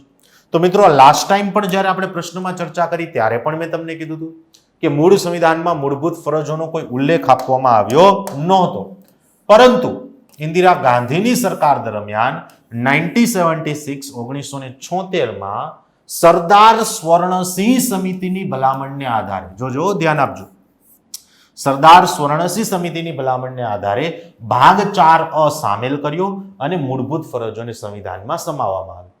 પણ સરદાર સ્વર્ણસિંહ સાહેબે માત્ર 8 જ ફરજો સૂચવી હતી, બાકીની 2 ફરજ કોણે ઉમેરી? સરકારે ઉમેરી. એટલે કુલ ટોટલ કેટલી થઈ? 10. પણ પાછળથી પાછો આપણે 86મો બંધારણીય સુધારો કર્યો એટલે વળી પાછી એક મૂળભૂત ફરજ એડ કરી, એટલે ટોટલ કેટલી થઈ? 11. એટલે હાલમાં ક્યાંય પણ પ્રશ્ન પૂછાય તો યાદ રાખવાનું કે હાલમાં સંવિધાનમાં કુલ ટોટલ કેટલી મૂળભૂત ફરજો છે? 11. કેટલી બાબતો યાદ રાખવાની? પહેલી, કયો બંધારણીય સુધારો? 42મો. બીજું, કોની સરકાર હતી? ઇન્દિરા ગાંધી. ત્રીજું, કઈ સમિતિની ભલામણને આધારે મૂળભૂત ફરજો સામેલ કરી? સરદાર સ્વર્ણસિંહ સમિતિ. અને ચોથું, હાલમાં સંવિધાનમાં કેટલી મૂળભૂત ફરજો છે મિત્રો? હાલમાં કુલ ટોટલ 11 મૂળભૂત ફરજો છે. તો પ્રશ્ન આપણો એવો હતો કે કયા સુધારા દ્વારા મૂળભૂત ફરજોને સંવિધાનમાં સામેલ કરી? તો મિત્રો આપણને પ્રશ્નનો જવાબ મળી ગયો. કયા સુધારા દ્વારા? 42મા બંધારણીય સુધારા દ્વારા. એટલે કે આપણા આ પ્રશ્નનો સાચો જવાબ શું થશે? Option B. Option B is the correct answer. ત્યાર પછી છે મિત્રો ક્વેશ્ચન નંબર 18, 18મો પ્રશ્ન. 84મા બંધારણીય સુધારાથી દરેક રાજ્યને વર્ષ 1971ની વસ્તી ગણતરીના આધારે લોકસભામાં ફાળવવામાં આવેલી બેઠકોની સંખ્યા કયા વર્ષથી યથાવત રહેશે તેવી જોગવાઈ કરવામાં આવી છે. જોજો મિત્રો, પ્રશ્ન શું કહે છે? પ્રશ્ન એકદમ સરળ છે પણ તમને થોડો ટ્વિસ્ટ કરીને આપેલો છે. પ્રશ્ન એવો છે કે ભાઈ જે આપણે લોકસભાની બેઠકોની જે ફાળવણી કરીએ છીએ રાજ્યોની, એ લોકસભાની બેઠકોની ફાળવણી આપણે હાલની તકે વર્ષ 1971ની વસ્તી ગણતરીના આધારે કરીએ છીએ. પરંતુ મિત્રો 84મા બંધારણીય સુધારાથી આપણે નક્કી કરી દીધું છે કે એક નિશ્ચિત વર્ષ સુધી આ બેઠકોની સંખ્યામાં કોઈ ફેરફાર કરવામાં આવશે નહીં. તો આપણને પ્રશ્ન એ જ પૂછ્યો છે કે ભાઈ કયા વર્ષ સુધી જે છે આ બેઠકોની સંખ્યામાં ફેરફાર નહીં થાય? તો મિત્રો ખાસ યાદ રાખજો, વર્ષ 2026 સુધી આ લોકસભાની બેઠકોની સંખ્યામાં કોઈ ફેરફાર કરવામાં આવશે નહીં. જો એ જ વસ્તુ તમને ફરી પાછી અહીંયા સમજાવવામાં આવી છે. મિત્રો ભારતના સંવિધાનનો આર્ટિકલ 82 અનુચ્છેદ 82 એવું કહે છે કે દરેક રાજ્યોને એની જનસંખ્યાના સમપ્રમાણમાં જે છે એ સીટોની ફાળવણી કરવામાં આવશે. ફરી પાછું એમનું જે પ્રાદેશિક વિભાજન છે એ પ્રાદેશિક વિભાજન પણ જનસંખ્યાના સમપ્રમાણમાં જ રહેશે. હવે મિત્રો રાજ્યોને સીટોની ફાળવણી કરવી અને એ સીટોનું પ્રાદેશિક વિભાજન કરવું એટલે એનો મતલબ શું થાય? ધારો કે લોકસભાની આપણે કુલ ટોટલ 543 એટલે કે 543 બેઠકો નક્કી કરીશું. હવે આપણે આ 543 બેઠકોમાંથી કયા રાજ્યને કેટલી બેઠકો મળશે એ આપણે એની વસ્તી જનસંખ્યાને આધારે નક્કી કરીશું. ધારો કે આવું કરતા આપણને એવું જાણવા મળ્યું કે ભાઈ ગુજરાત રાજ્યને કુલ 26 બેઠકો પ્રાપ્ત થશે. તો આ 26 બેઠકો જે આપણે ગુજરાતને આપી છે એ કયા વર્ષની જનસંખ્યાને આધારે આપી છે મિત્રો? 1971ના વર્ષની જનસંખ્યાને આધારે. પણ આ 26 બેઠકોનું ફરી પાછું આપણે પ્રાદેશિક વિભાજન પણ કરવું પડશે, રિજનલ ડિવિઝન પણ કરવું પડશે. તો પ્રાદેશિક વિભાજન પણ જે છે ફરી પાછું એરિયા પ્રમાણે, એટલે કે અહીંયા આપણે એને ક્ષેત્રના આધારે પ્રાદેશિક વિભાજન નહીં કરીએ, એક સરખું આ રીતે નથી કરવાનું, પણ અહીંયા પણ આપણે એને વસ્તીના સમપ્રમાણમાં કરવાનું છે. કારણ કે દરેક પ્રદેશની વસ્તી ઘનતા જે છે અલગ અલગ હશે, તો કયા પ્રદેશમાં કેટલા લોકો રહે છે એ પણ એમાં પણ ડિફરન્સ આવશે. તો પ્રાદેશિક વિભાજન કરતી વખતે આપણે વર્ષ 2001ની વસ્તીને ધ્યાનમાં રાખવાની છે. પણ હા, આ બંને માટે એટલે કે દરેક રાજ્યોને સીટોની ફાળવણી અને ફરી પાછું એ દરેક રાજ્યના અંતર્ગત પ્રાદેશિક વિભાજન એ બંનેની જે સંખ્યા છે એ વર્ષ 2026 સુધી બદલવામાં આવશે નહીં. 2026 સુધી જે છે એ સંખ્યા ફિક્સ રહેશે. ચલો ત્યાર પછી આગળ વધીએ મિત્રો. ક્વેશ્ચન નંબર 19, 19મો પ્રશ્ન. નીચેના પૈકી કયા મુદ્દા એ 9મા બંધારણીય સુધારા સાથે સંબંધિત છે? મિત્રો ખૂબ જ ઇન્ટરેસ્ટિંગ ક્વેશ્ચન છે. જોજો આપણને પ્રશ્ન એવો પૂછ્યો છે કે નીચેનામાંથી કયો મુદ્દો એ 9મા બંધારણીય સુધારા સાથે રિલેટેડ છે. હવે મિત્રો આ બિલકુલ જે છે ફેક્ચ્યુઅલ ટાઈપનો પ્રશ્ન છે એટલે આમાં સમજવાનું કંઈ જ નહીં આવે, થિયરી કંઈ જ નહીં આવે. આ તમારે યાદ જ રાખવાનું થશે. મિત્રો ભારતનો જે એક બેરુબાડી પ્રદેશ હતો, આ બેરુબાડી પ્રદેશને જે છે એ આપણે 9મા બંધારણીય સુધારા સાથે પાકિસ્તાનને સોંપી દીધો હતો. તો આપણા આ પ્રશ્નનો સાચો જવાબ શું થશે ભાઈઓ? Option A. Option A is the correct answer. ત્યાર પછી છે મિત્રો ક્વેશ્ચન નંબર 20, 20મો પ્રશ્ન. બંધારણના 44મા સુધારા મુજબ નીચેના પૈકી કયા મૂળભૂત અધિકારો એ કટોકટીમાં સ્થગિત કરવામાં આવતા નથી? જોજો મિત્રો, ખાસ ધ્યાન આપજો. બંધારણનો જે 44મો સુધારો છે, 44th કોન્સ્ટિટ્યુશનલ અમેન્ડમેન્ટ, આ 44મા સુધારા મુજબ નીચેના પૈકી કયા મૂળભૂત અધિકારો જે છે એને આપણે કટોકટીમાં સ્થગિત કરી શકતા નથી? તો મિત્રો કટોકટી જે છે ભારતના સંવિધાનનું કટોકટી વાળું ચેપ્ટર, એમાં ખાસ જોગવાઈ કરવામાં આવી છે. એક તો જીવન અને વ્યક્તિગત સ્વતંત્રતા એટલે કે જીવન જીવવાનો અધિકાર. જીવન જીવવાનો અધિકાર જે છે, જીવન જીવવાનો અધિકાર કટોકટીના સમયગાળા દરમિયાન સ્થગિત થતો નથી. બીજું, ચોક્કસ કિસ્સામાં ધરપકડ અને અટકાયત સામે રક્ષણ નહીં, આ નહીં આવે, આને સ્થગિત કરી શકાય છે. મિત્રો અહીંયા વાત કરી છે અનુચ્છેદ 22ની. અનુચ્છેદ 22 સ્થગિત થઈ શકે, 21 સ્થગિત ન થઈ શકે અને અનુચ્છેદ 20 પણ સ્થગિત ન થઈ શકે. અનુચ્છેદ 20 શેની વાત કરે છે? ગુના માટે ગુના સાબિતીના સંદર્ભમાં રક્ષણ. કોઈ પણ વ્યક્તિને પોતાનો ગુનો સ્વીકારવા માટે એમને ફોર્સ ન કરી શકાય, એમની સાથે બળજબરી કરી શકાય નહીં. તો પહેલો અને ત્રીજો આ જે બે અધિકારો છે એ કટોકટીમાં સ્થગિત થતા નથી. તો આપણને કયા ઓપ્શનમાં એવું આપ્યું છે મિત્રો? ઓપ્શન બી માં આપેલું છે. તો આપણા આ પ્રશ્નનો સાચો જવાબ શું થશે? Option B. Option B is the correct answer. ત્યાર પછી હા જો મિત્રો, એ જ વસ્તુ તમને ફરી પાછી અહીંયા કહી છે કે આર્ટિકલ 359 મુજબ, અનુચ્છેદ 359 મુજબ રાષ્ટ્રપતિ જ્યારે કટોકટીની જાહેરાત કરે છે ત્યારે કટોકટીની જાહેરાતની સાથે જ એ પણ જાહેરાત કરે છે કે કયા કયા મૂળભૂત અધિકારો સ્થગિત થઈ જશે અને રાષ્ટ્રપતિ આ જાહેરાત દ્વારા મૂળભૂત અધિકારોને સ્થગિત કરી શકે છે. પરંતુ અનુચ્છેદ 20 અને 21 દ્વારા જે મૂળભૂત અધિકારો આપવામાં આવ્યા છે એ મૂળભૂત અધિકારોને સ્થગિત કરી શકાતા નથી. ત્યાર પછી છે મિત્રો ક્વેશ્ચન નંબર 21, 21મો પ્રશ્ન. બંધારણના કયા સુધારાથી મિલકતના અધિકારનું મૂળભૂત અધિકાર તરીકેનું સ્થાન રદ કરવામાં આવ્યું છે? જોજો મિત્રો, આ પણ જે છે બિલકુલ ફેક્ચ્યુઅલ ટાઈપનો પ્રશ્ન છે એટલે કે આમાં તમારે માત્ર માહિતી જ યાદ રાખવાની છે. પણ આ પણ એક ઇમ્પોર્ટન્ટ ક્વેશ્ચન છે, તમને ઘણી બધી વખત એક્ઝામિનેશન્સમાં પૂછાઈ ગયો છે. યાદ રાખજો, મોરારજી દેસાઈની સરકાર દરમિયાન 44મા બંધારણીય સુધારા દ્વારા મિલકતના અધિકારને એટલે કે રાઇટ ટુ પ્રોપર્ટીને ફંડામેન્ટલ રાઇટ મતલબ કે મૂળભૂત અધિકારમાંથી કન્વર્ટ કરી લીગલ રાઇટ્સ એટલે કે કાનૂની અધિકાર બનાવી દેવાયો હતો. તો આપણા આ પ્રશ્નનો સાચો જવાબ શું થશે ભાઈઓ? Option C. Option she is the correct answer. જો મિત્રો એ જ વસ્તુ કહી છે કે 44મો બંધારણીય સુધારો 1978 દ્વારા મોરારજી દેસાઈની સરકાર દરમિયાન અનુચ્છેદ 19(1)F તથા અનુચ્છેદ 31 કે જેમાં સંપત્તિનો અધિકાર એટલે કે રાઇટ ટુ પ્રોપર્ટીનો જે છે અધિકાર આપવામાં આવ્યો હતો, એનો ઉલ્લેખ કરવામાં આવ્યો હતો. એ અધિકારને આપણે મૂળભૂત અધિકાર તરીકે નાબૂદ કર્યો અને અનુચ્છેદ 300A માં સામેલ કરી એક કેવો અધિકાર બનાવી દીધો? અનુચ્છેદ 300A માં સામેલ કરી એને આપણે કાનૂની અધિકાર બનાવી દીધેલો છે. તો હાલમાં સંપત્તિનો અધિકાર જે છે કેવા પ્રકારનો અધિકાર થશે મિત્રો? સંપત્તિનો અધિકાર એ હાલમાં કાનૂની અધિકાર થશે. ત્યાર પછી છે મિત્રો ક્વેશ્ચન નંબર 22, 22મો પ્રશ્ન.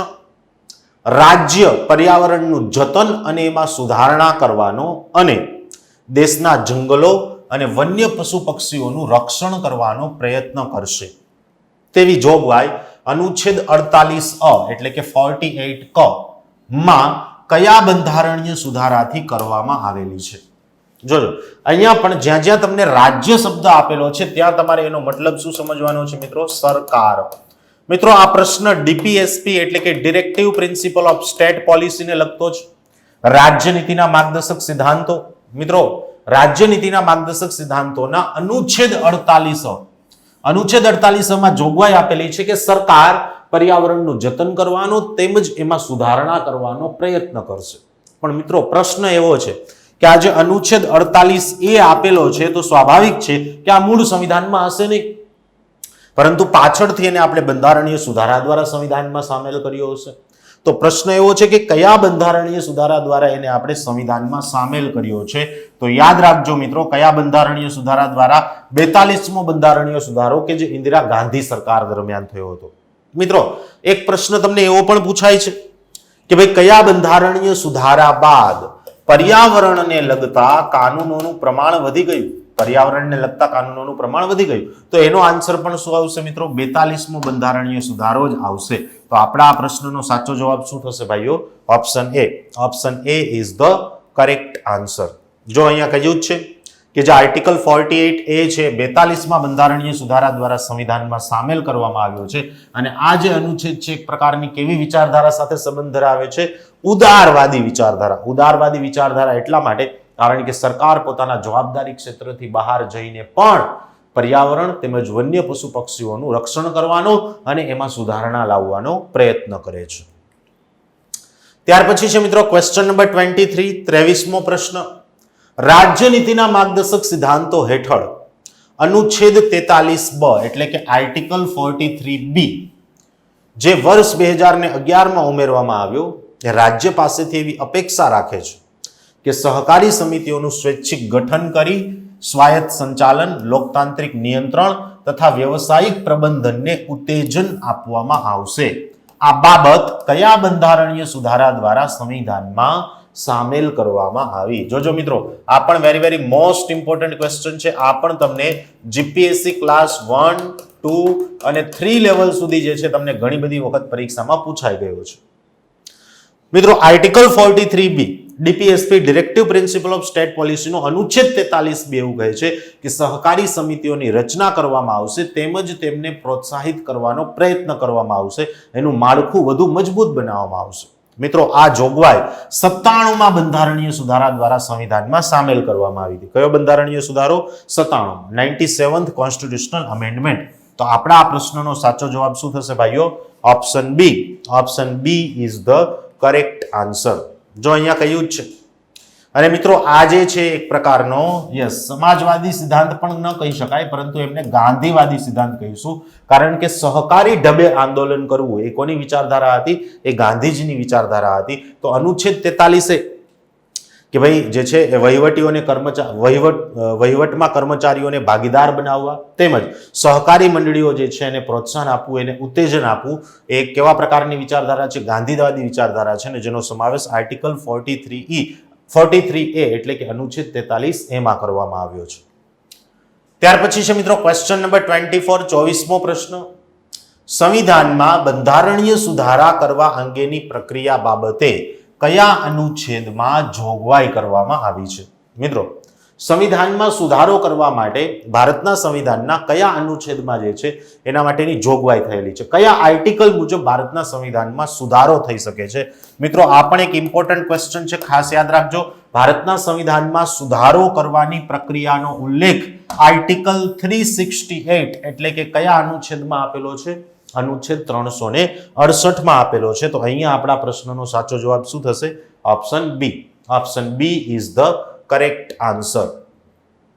જો મિત્રો વાત કરી છે આર્ટિકલ 368 બંધારણીય સુધારાના ખરડાની.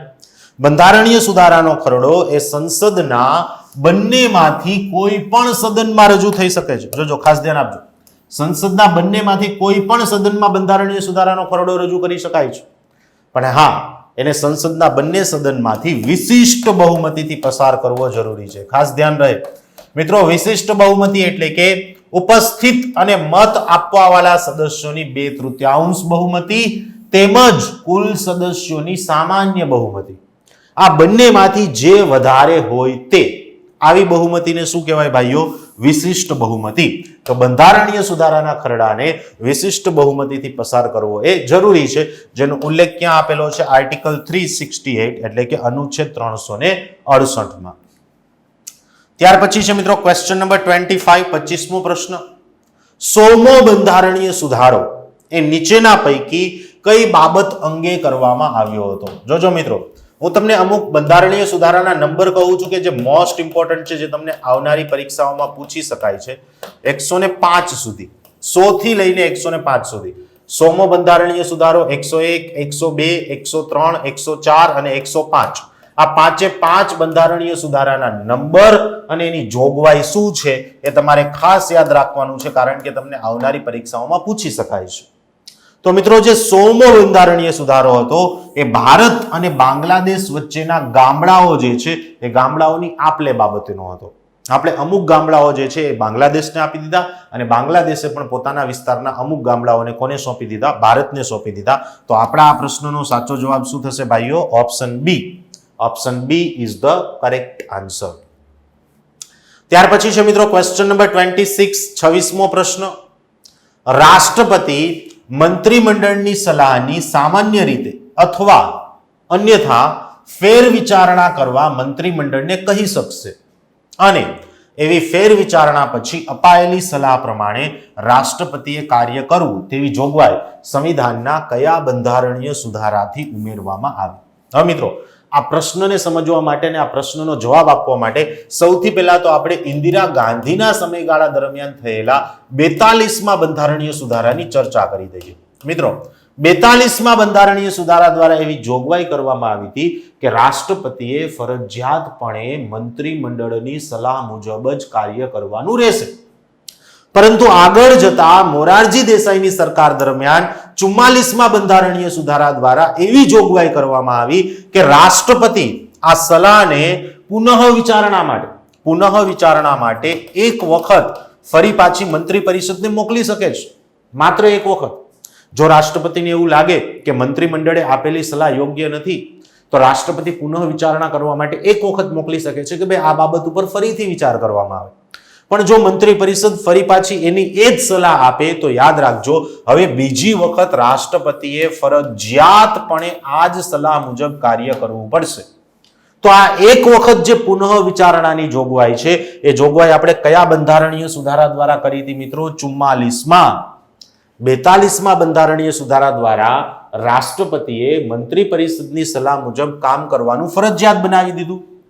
જ્યારે 44મા બંધારણીય સુધારા દ્વારા રાષ્ટ્રપતિ આ સલાહને પુનઃ વિચારણા માટે એક વખત પાછી મોકલી શકે છે એવી જોગવાઈ કરી. તો આપણા આ પ્રશ્નનો સાચો જવાબ શું થશે ભાઈઓ?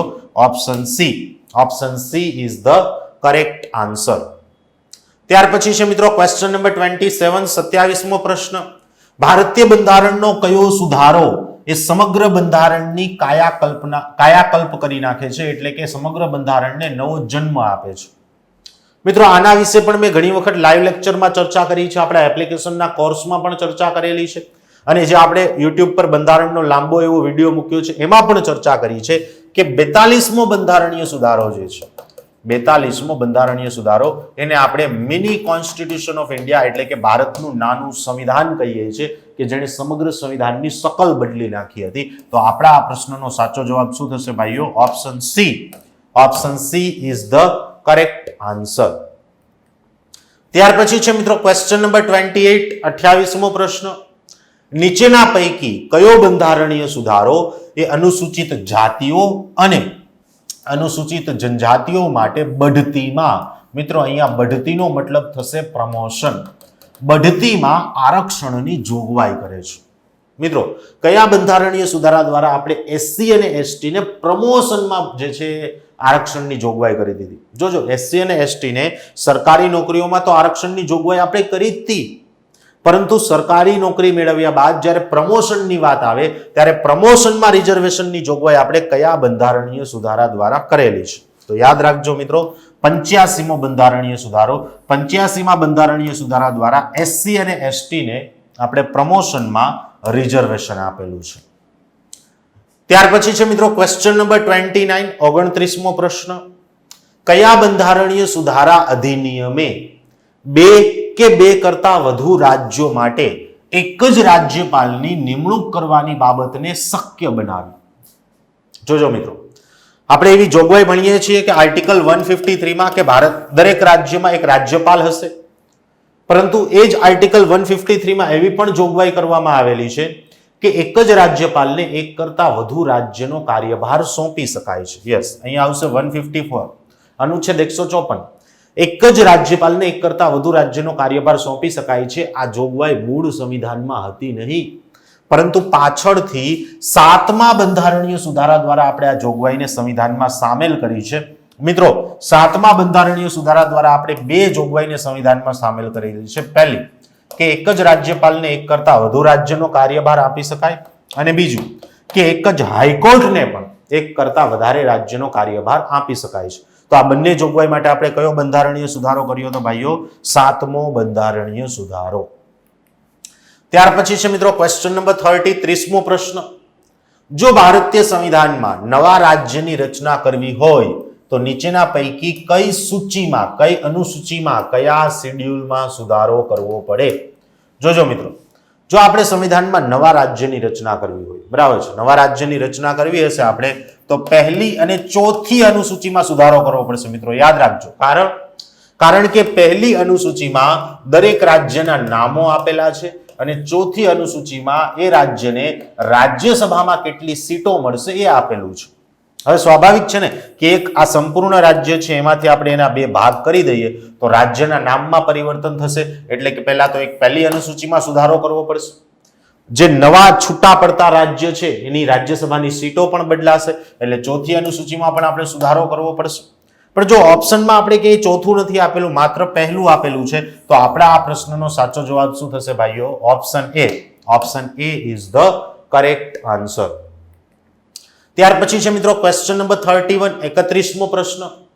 વિશિષ્ટ બહુમતી દ્વારા ભારતીય સંસદના દરેક સદનમાં નીચેના પૈકી કયા ખરડાઓ પસાર થવા જોઈએ? મિત્રો પ્રશ્ન એવો છે કે કોઈ પણ ખરડાને આપણે એક સામાન્ય બહુમતી અને વિશિષ્ટ બહુમતી, આવી રીતે બેમાંથી કોઈ પણ એક બહુમતીથી પસાર કરવાનો હોય છે. અહીંયા આપણને ખરડાઓનું લિસ્ટ આપેલું છે 1, 2 અને 3 અને 4. આમાંથી કયા કયા ખરડાઓ એવા છે કે જેને સંસદમાંથી વિશિષ્ટ બહુમતીથી પસાર કરવા પડશે? જોઈએ. પહેલું છે સામાન્ય ખરડો. જો મિત્રો નામ પરથી જ છે, સામાન્ય ખરડાને આપણે સામાન્ય બહુમતીથી પસાર કરવાનો છે. ત્યાર પછી છે વિત્ત વિધેયક. મિત્રો વિત્ત વિધેયકને પણ સામાન્ય બહુમતીથી પસાર કરવાનું છે. વિત્ત વિધેયક એટલે એને આપણે અંગ્રેજીમાં કહીશું ફાઇનાન્સ બિલ. નાણાં ખરડો મિત્રો એને પણ આપણે સામાન્ય બહુમતીથી જ પસાર કરવાનો રહેશે. તો અહીંયા જે છે અહીંયા પણ ફરી પાછું સામાન્ય બહુમતી આવશે અને એને આપણે અંગ્રેજીમાં કહીએ છીએ મની બિલ. બંધારણીય સુધારાનો ખરડો હમણાં જ ચર્ચા કરી હતી મિત્રો, આર્ટિકલ 368 મુજબ એને આપણે વિશિષ્ટ બહુમતીથી પસાર કરવાનો રહેશે. તો માત્ર એક જ ખરડો એવો છે કે જેને આપણે વિશિષ્ટ બહુમતીથી પસાર કરવો પડે. તો અહીંયા આપણા આ પ્રશ્નનો જવાબ શું આવશે ભાઈઓ? ઓપ્શન ડી, માત્ર 4. Option D is the correct answer. ત્યાર પછી જોઈએ મિત્રો ક્વેશ્ચન નંબર 32, 32મો પ્રશ્ન. બંધારણીય સુધારાના સંદર્ભમાં નીચે આપેલા વિધાનોમાંથી કયું વિધાન અથવા તો કયા વિધાનો ખરા છે? મતલબ કે મિત્રો આપણે કરેક્ટ સ્ટેટમેન્ટ જે છે ફાઇન્ડ આઉટ કરવાના છે. ચલો જોતા જઈએ એક પછી એક. પહેલું વિધાન છે ખાનગી સભ્યો સંસદમાં બંધારણીય સુધારા અધિનિયમ રજૂ કરી શકતા નથી. જોજો મિત્રો આ વિધાન અહીંયાથી જ ખોટું થઈ જશે. પહેલી વસ્તુ કે આપણે કરેક્ટ સ્ટેટમેન્ટ ફાઇન્ડ આઉટ કરવાના છે. પહેલું વિધાન ખોટું છે, કારણ કે કોઈ પણ સદસ્ય સંસદના બંનેમાંથી કોઈ પણ સદનમાં બંધારણીય સુધારાનો ખરડો રજૂ કરી શકે છે. બીજું, સંસદ દ્વારા પસાર કરવામાં આવેલા બંધારણીય સુધારા અધિનિયમે રાષ્ટ્રપતિ પુનઃ વિચારણા માટે પરત મોકલી શકતા નથી. આ વિધાન બિલકુલ સાચું છે મિત્રો. રાષ્ટ્રપતિ બંધારણીય સુધારાના ખરડા ઉપર જે છે એ સસ્પેન્સિવ વીટોનો ઉપયોગ કરી શકે નહીં.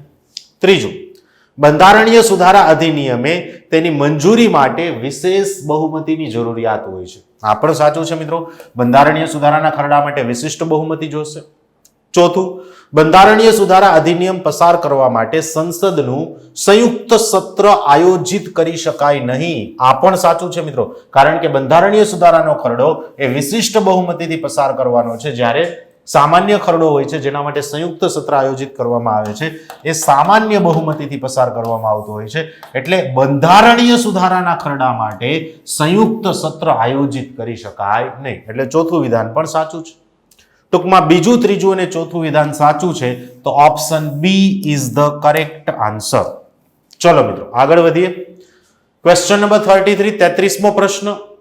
બંધારણીય સુધારાઓ માટેની પ્રક્રિયા બાબતે નીચેના પૈકી કયું વિધાન સાચું નથી? જોજો મિત્રો, આપણે સાચું નથી એવું એટલે કે ઇનકરેક્ટ સ્ટેટમેન્ટ ફાઇન્ડ આઉટ કરવાનું છે. પહેલું વિધાન, બંધારણમાં મોટા ભાગના સુધારા માટે સંસદના બંને ગૃહોની ખાસ બહુમતી જરૂરી છે. યસ, આ બિલકુલ સાચું છે મિત્રો. બંધારણીય સુધારા માટે જે છે વિશિષ્ટ બહુમતીની જરૂરિયાત હોય છે. કેટલાક સુધારાઓ માટે સાદી બહુમતી જરૂરી છે. જોજો મિત્રો, કેટલાક સુધારાઓ માટે સાદી બહુમતી જરૂરી છે. ત્રીજું, ભારતના રાષ્ટ્રપતિ એમને પુનઃ વિચારણા માટે કહી શકે છે. જોજો મિત્રો, આ વિધાન બિલકુલ ખોટું છે અને આપણે એ જ શોધવાનું હતું કે કયું વિધાન ખોટું છે, કારણ કે ભારતના રાષ્ટ્રપતિ બંધારણીય સુધારાના ખરડા બાબતે પુનઃ વિચારણા માટે કહી શકે નહીં. તો આપણા આ પ્રશ્નનો સાચો જવાબ કયો થશે? Option C. Option she is the correct answer. ત્યાર પછી છે મિત્રો, યસ, જો તો અહીંયા જોગવાઈ કરેલી છે કે બંધારણીય સુધારાના ખરડાની જોગવાઈ શું છે.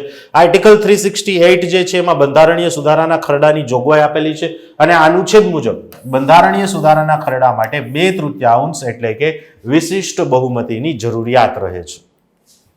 ત્યાર પછી છે ક્વેશ્ચન નંબર 34, 34મો પ્રશ્ન. સંસદના દરેક સદનને સાદી બહુમતીથી નીચેના પૈકી કયો સુધારો થઈ શકે છે? ટૂંકમાં અહીંયા આપણને અલગ અલગ 4 પ્રકારના ખરડા આપ્યા છે. એમાંથી કયા પ્રકારના ખરડાને જે છે સાદી બહુમતીની જરૂરિયાત હોય છે એવો પ્રશ્ન પૂછ્યો છે. પહેલો, રાજ્યની વિધાન પરિષદમાં રાજ્યનું પ્રતિનિધિત્વ. યસ, તો આના માટે જે છે એ સંસદની વિશિષ્ટ બહુમતીની જરૂરિયાત પડશે. બીજું, 7મી અનુસૂચિમાં સમાવેશ કરાયેલી યાદીઓ, આના માટે પણ વિશિષ્ટ જે છે એ બહુમતીની જરૂરિયાત રહેશે. પછી બંધારણના અનુચ્છેદ 368, સ્વાભાવિક છે કે એના માટે તો વિશિષ્ટ બહુમતી જોશે જ. નાગરિકતા સંબંધિત અનુચ્છેદ, તો મિત્રો નાગરિકતાને સંબંધિત અનુચ્છેદ કે જે ભાગ 2 માં આપવામાં આવ્યા છે એના માટે સાદી બહુમતીથી ખરડો પસાર કરવામાં આવશે. તો આપણા આ પ્રશ્નનો સાચો જવાબ કયો થશે ભાઈઓ? Option D. Option D is the correct answer. ત્યાર પછી છે ક્વેશ્ચન નંબર 35, 35મો પ્રશ્ન. નીચેના પૈકી કયા વિધાનો સાચા છે? જોજો મિત્રો, આપણે કરેક્ટ સ્ટેટમેન્ટ ફાઇન્ડ આઉટ કરવાના છે. કેવા વિધાનો સાચા? પહેલું, રાજ્યની વિધાનસભા રાજ્યમાં ઉપયોગમાં લેવાતી કોઈ પણ એક અથવા એક કરતા વધુ ભાષાઓને અપનાવી શકે છે. આ બિલકુલ સાચું છે મિત્રો. રાજ્યની વિધાનસભામાં એક અથવા એક કરતા વધુ ભાષાનો ઉપયોગ કરી શકાય છે. બીજું, બંધારણની 8મી અનુસૂચિમાં ઉલ્લેખિત ન હોય તેવી ભાષાની રાજ્ય સત્તાવાર ભાષા તરીકે પસંદગી કરી શકતું નથી. જોજો, શબ્દ ઉપર ધ્યાન આપજો મિત્રો. 8મી અનુસૂચિમાં ઉલ્લેખ હોય તો પણ ભલે, ઉલ્લેખ ન હોય તો પણ ભલે, રાજ્યમાં ઉપયોગમાં લેવાતી હોય એવી એક અથવા એક કરતા ગમે તેટલી ભાષાને વિધાનસભામાં ઉપયોગમાં લઈ શકાય છે. જ્યારે અહીંયા એવું કીધું છે કે લઈ શકાતી નથી, એટલે બીજું વિધાન ખોટું છે. ત્રીજું, સંસદ જોગવાઈ ન કરે ત્યાં સુધી ઉચ્ચતમ ન્યાયાલય અને દરેક ન્યાયાલયોમાં તમામ કાર્યવાહી ફક્ત અંગ્રેજી ભાષામાં થશે. આ પણ સાચું છે મિત્રો. આના વિશે પણ જોગવાઈ કરવામાં આવી છે. એટલે કે ત્રીજું વિધાન સાચું છે. પહેલું અને ત્રીજું સાચું છે, બીજું ખોટું છે. કયા ઓપ્શનમાં આપ્યું છે મિત્રો? Option C. તો આપણા આ પ્રશ્નનો સાચો જવાબ શું થશે? Option she is the correct answer. ત્યાર પછી છે મિત્રો ક્વેશ્ચન નંબર 36, 36મો પ્રશ્ન. ભારતના બંધારણની 5મી અનુસૂચિ હેઠળ કોઈ પણ વિસ્તારને અનુસૂચિત વિસ્તાર તરીકે જાહેર કરવાના માપદંડ શું છે? મિત્રો, અનુસૂચિત વિસ્તાર એટલે કે શેડ્યુલ કાસ્ટ એરિયા, SCA. કોઈ પણ વિસ્તારને આપણે અનુસૂચિત વિસ્તાર તરીકે જાહેર કરવો હોય તો એના માટે કયા કયા માપદંડ હશે? પહેલું, આદિવાસી વસ્તીની પ્રભાવની માત્રા. બિલકુલ સાચું છે કે ભાઈ એ વિસ્તારમાં આદિવાસી વસ્તી કેટલા પ્રમાણમાં હશે. બીજું, વિસ્તારનું એક જથ્થે હોવું અને તેનું વ્યાજબી કદ હોવું. આ પણ સાચું છે મિત્રો. એક જથ્થે હોવું એટલે ધારો કે આ આદિવાસી હોટસ્પોટ એરિયા છે, મતલબ કે આદિવાસી જે છે એરિયાના સ્પોટ છે, તો આપણે આ આખા વિસ્તારને આદિવાસી વિસ્તાર તરીકે જાહેર કરી શકીએ અને કદ વ્યાજબી હોવું, નાનું હોવું જોઈએ. ત્રીજું, એક વહીવટી એકમ જેમ કે જિલ્લો, બ્લોક અથવા તો તાલુકો બની શકે, આ પણ સાચું છે. ચોથું, પાડોશી વિસ્તારની સરખામણીમાં વિસ્તારનું આર્થિક પછાતપણું. ધારો કે આની બાજુમાં કોઈ એક બીજો જિલ્લો છે, તો આ જિલ્લાની સરખામણીમાં આ જિલ્લો જે છે પછાત છે, તો એ આધારે પણ આપણે એને અનુસૂચિત વિસ્તાર તરીકે જાહેર કરી શકીએ. તો ચોથું પણ સાચું છે. આપણને પ્રશ્ન એવો પૂછ્યો હતો કે કયા કયા માપદંડ છે, ચારે ચાર માપદંડ છે, તો એવું આપણને કયા ઓપ્શનમાં આપેલું છે મિત્રો? Option D. તો આપણા આ પ્રશ્નનો સાચો જવાબ શું થશે ભાઈઓ? Option D is the correct answer. ત્યાર પછી છે ક્વેશ્ચન નંબર 37, 37મો પ્રશ્ન. રાષ્ટ્રીય વસ્તી રજિસ્ટર એટલે કે national population register NPR, NPR અંગે નીચેનામાંથી કયા વિધાનો સાચા છે? જોજો, અહીંયા પણ આપણે કરેક્ટ એટલે કે સાચા વિધાનો જે છે ફાઇન્ડ આઉટ કરવાના છે. વિધાન 1, તે નાગરિકત્વ અધિનિયમ 1955 હેઠળ તૈયાર કરવામાં આવ્યું હતું. બિલકુલ સાચું છે મિત્રો. નાગરિકતા અધિનિયમ 1955 હેઠળ NPA જે છે તૈયાર થયું હતું.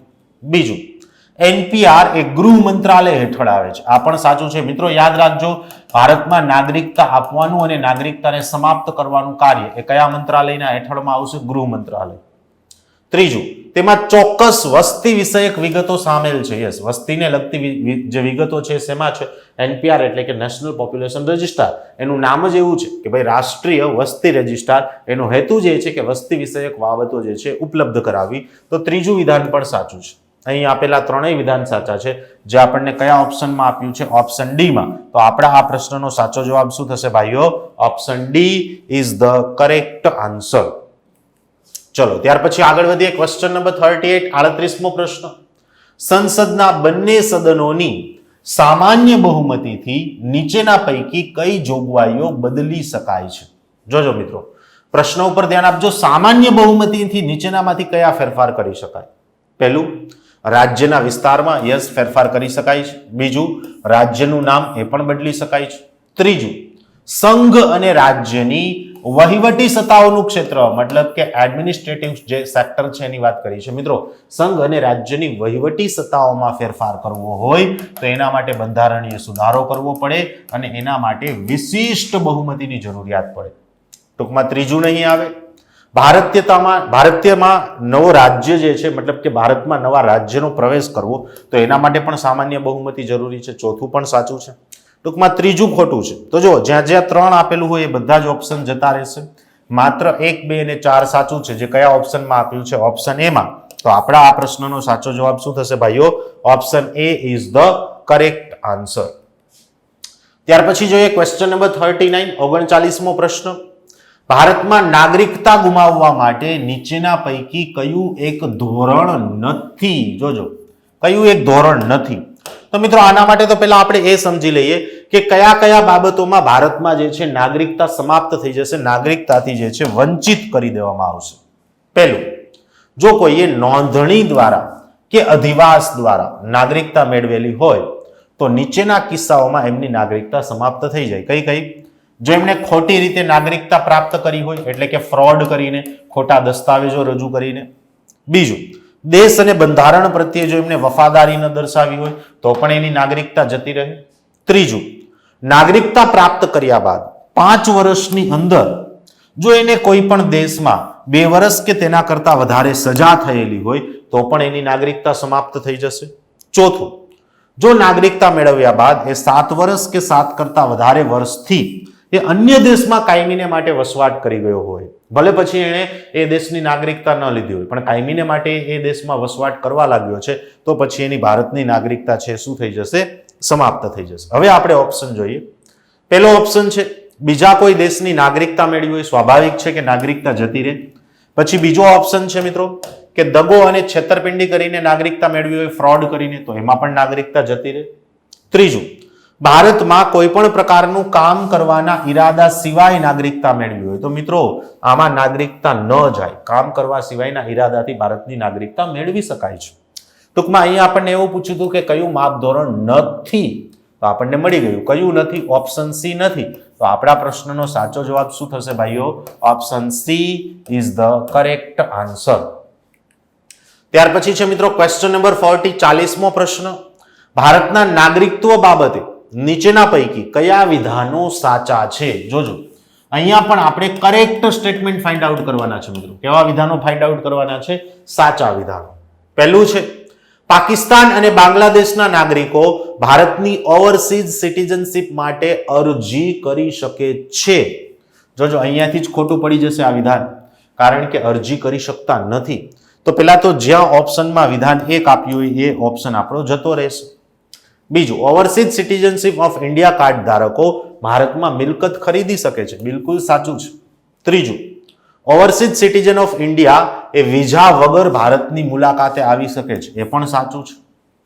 ચોથું, કોમનવેલ્થના નાગરિકો ભારતમાં 2 વર્ષના સમયગાળા સુધી રહીને ભારતીય નાગરિકતા માટે અરજી કરી શકે છે. એ પણ સાચું છે. ટૂંકમાં બીજું, ત્રીજું અને ચોથું વિધાન સાચું છે, પહેલું વિધાન ખોટું છે. તો આપણને એવું કયા ઓપ્શનમાં આપ્યું છે મિત્રો? ઓપ્શન બી માં આપ્યું છે. તો આપણા આ પ્રશ્નનો સાચો જવાબ શું થશે ભાઈઓ? Option B. Option B is the correct answer. ત્યાર પછી જોઈએ મિત્રો ક્વેશ્ચન નંબર 41, 41મો પ્રશ્ન. નીચેના પૈકી કયું અથવા તો કયા વિધાન અથવા તો કયા વિધાનો સાચા છે એટલે કે કરેક્ટ છે? તો મિત્રો આપણે અહીંયા ખરા વિધાનો જે છે ફાઇન્ડ આઉટ કરવાના છે. પહેલું, ભારતના બંધારણના 44મા સુધારાએ અનુચ્છેદ દાખલ કર્યો કે જેમાં વડાપ્રધાનની ચૂંટણીને ન્યાયિક સમીક્ષાથી બહાર રાખવામાં આવી. મિત્રો આ વિધાન ખોટું છે, કારણ કે આવી જોગવાઈ 42મા બંધારણીય સુધારા દ્વારા થઈ હતી, 44માં નહીં. એટલે પહેલું વિધાન ખોટું પડશે. બીજું, ભારતની સર્વોચ્ચ અદાલતે ભારતીય બંધારણનો 99મો સુધારો રદ કર્યો, કારણ કે તે ન્યાયાલયની સ્વતંત્રતાનો ઉલ્લંઘન કરતો હતો. આ બિલકુલ સાચું છે મિત્રો. મિત્રો 99મો બંધારણીય સુધારો જે છે NJAC commission, national judicial appointment commission વિશેનો હતો, જેમાં જોગવાઈ હતી કે આ કમિશન સુપ્રીમ કોર્ટના ન્યાયાધીશોની નિમણૂક કરશે, એટલે કે નિમણૂક માટે નામોની ભલામણ કરશે. પણ મિત્રો આ એનજેએસી કમિશનમાં એક્ઝિક્યુટિવ એટલે કે કાર્યપાલિકાનું ઇન્ટરફિયરન્સ હતું, અને ન્યાયપાલિકા હંમેશા સ્વતંત્ર હોવી જોઈએ, એમાં કાર્યપાલિકાનું ઇન્ટરફિયરન્સ ના હોવું જોઈએ. તો આ આધારે સુપ્રીમ કોર્ટે આ સુધારાને રદ કર્યો. તો અહીંયા આપણને કયું સાચું છે એવું પૂછ્યું છે, તો ઓપ્શન બી બિલકુલ સાચો છે. તો આપણા પ્રશ્નનો સાચો જવાબ શું થશે ભાઈઓ? Option B is the correct answer. ત્યાર પછી છે મિત્રો ક્વેશ્ચન નંબર 42, 42મો પ્રશ્ન. નીચેના પૈકી કઈ જોગવાઈ એ સંસદની ખાસ બહુમતી અને રાજ્યોની સહમતિથી સુધારી શકાય છે? ટૂંકમાં પ્રશ્ન એવો છે કે નીચેનામાંથી કઈ જોગવાઈ માટે સંસદની વિશિષ્ટ બહુમતી અને સાથે સાથે રાજ્યોની પણ સહમતિની જરૂરિયાત રહે છે? પહેલું, સંસદમાં રાજ્યોનું પ્રતિનિધિત્વ. Yes, definitely. બીજું, નાગરિકતાની પ્રાપ્તિ અને અંત નહીં આવે. મિત્રો અનુચ્છેદ નંબર 10 અને અનુચ્છેદ 11 કહે છે કે નાગરિકતાનું નિયમન અને નિયંત્રણ કરવું તેમજ નાગરિકતા ઉપર કાનૂન બનાવવો એ બાબતનો અધિકાર માત્ર કોની પાસે હશે? સંસદ પાસે. અને આ માટે સંસદ સામાન્ય બહુમતીથી ખરડો પસાર કરી શકે છે. તો અહીંયા માત્ર ને માત્ર કયું આવશે? Option A. સંસદમાં અલગ અલગ રાજ્યોનું પ્રતિનિધિત્વ છે, એમાં ફેરફાર કરવો હોય તો એના માટે સંસદ પ્લસ અડધા રાજ્યોની બહુમતીની જરૂરિયાત રહેશે. તો આપણા આ પ્રશ્નનો સાચો જવાબ શું થશે ભાઈઓ? Option A. Option A is the correct answer. ત્યાર પછી છે ક્વેશ્ચન નંબર 43, 43મો પ્રશ્ન. ભારતના બંધારણના 73મા સુધારા એમાં અનુચ્છેદ 243 ખ હેઠળ ગ્રામ પંચાયત વિસ્તાર માટે ગ્રામ સભા એ કઈ વ્યક્તિઓથી મળીને બનેલું મંડળ હશે? જોજો મિત્રો આ પ્રશ્ન મોસ્ટ ઇમ્પોર્ટન્ટ છે, કારણ કે ઘણી બધી વખત તમને એક્ઝામમાં પૂછાઈ ગયેલો છે, તો ખાસ યાદ રહે. પ્રશ્ન એવો પૂછ્યો છે કે ગ્રામ સભા એટલે શું? ગ્રામ સભાની વ્યાખ્યા શું છે? પહેલું, ગ્રામ પંચાયત વિસ્તારમાં રહેતા દરેક કુટુંબના એક પુખ્ત વયના વ્યક્તિથી મળીને બનેલું મતદાર મંડળ. આ ખોટું છે મિત્રો, કારણ કે માત્ર એક જ વ્યક્તિ સામેલ નહીં થાય, કુટુંબના દરેક વ્યક્તિ કે જે મતદાતા તરીકે નોંધાયેલા છે એનો સમાવેશ થશે. બીજું, ગ્રામ પંચાયત વિસ્તારમાં રહેઠાણ ધરાવતા તમામ લોકોનું મંડળ. આ પણ ખોટું છે. અહીંયા તમામ લોકો નહીં આવે, માત્ર મતદાતા તરીકે નોંધાયેલા વ્યક્તિ જ આવશે. ત્રીજું, પંચાયત વિસ્તારમાં સામેલ થયેલ ગામને લગતી મતદાર યાદીમાં નોંધાયેલી વ્યક્તિનું મંડળ. આ બિલકુલ સાચું છે મિત્રો. ગામમાં નોંધાયેલા જે મતદાતાઓ છે એને મળીને બનેલું જે મંડળ છે એને શું કહેવાય? ગ્રામ સભા. તો આપણા પ્રશ્નનો સાચો જવાબ શું થશે ભાઈઓ? Option C. Option she is the correct answer. ત્યાર પછી છે મિત્રો ક્વેશ્ચન નંબર 44, 44મો પ્રશ્ન. 73મો પંચાયતી રાજને લગતો બંધારણીય સુધારો એના બાબતે નીચેનામાંથી કઈ બાબતો સાચી નથી? જોજો, આપણે ઇનકરેક્ટ સ્ટેટમેન્ટો જે છે ફાઇન્ડ આઉટ કરવાના છે. પહેલું, 18 વર્ષની વય પૂર્ણ કરેલ નાગરિકોને મત અધિકાર. બિલકુલ સાચું છે.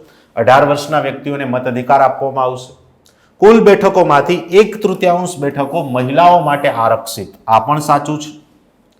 રાજ્ય વિધાનસભા ચૂંટણીઓમાં ગેરલાયક ઠરેલ વ્યક્તિ પંચાયતનો સભ્ય બની શકે નહીં. એ પણ સાચું છે. જેને રાજ્યના વિધાનમંડળની ચૂંટણીમાં ગેરલાયક જાહેર કરવામાં આવ્યો હોય એ ગ્રામ પંચાયતનો સદસ્ય ન બની શકે. ચોથું, પંચાયતની ચૂંટણીઓ માટે મતદાતા યાદી તૈયાર કરવા અને માર્ગદર્શન આપવા માટે દરેક જિલ્લામાં સ્વતંત્ર ચૂંટણી પંચની સ્થાપના થશે. આ ખોટું છે મિત્રો. જિલ્લા લેવલે ચૂંટણી પંચ ન હોય, પરંતુ રાજ્ય લેવલે ચૂંટણી પંચ હોય. કયા લેવલે? રાજ્ય. આપણને પ્રશ્ન એવો પૂછ્યો હતો કે કઈ બાબત સાચી નથી, આપણને મળી ગઈ. કઈ બાબત સાચી નથી? Option D. તો આપણા આ પ્રશ્નનો કયો સાચો જવાબ થશે? Option D is the correct answer. ત્યાર પછી છે મિત્રો ક્વેશ્ચન નંબર 45, 45મો પ્રશ્ન. પંચાયતોમાં બધા જ સ્તરે મહિલાઓનું પ્રતિનિધિત્વ 33% એ બંધારણના કયા સુધારાથી કરવામાં આવ્યું? મતલબ કે ભારતના સંવિધાનના કયા સુધારાથી એવી જોગવાઈ કરવામાં આવી કે મહિલાઓને પંચાયત સ્તરમાં 33% આરક્ષણ આપવામાં આવશે?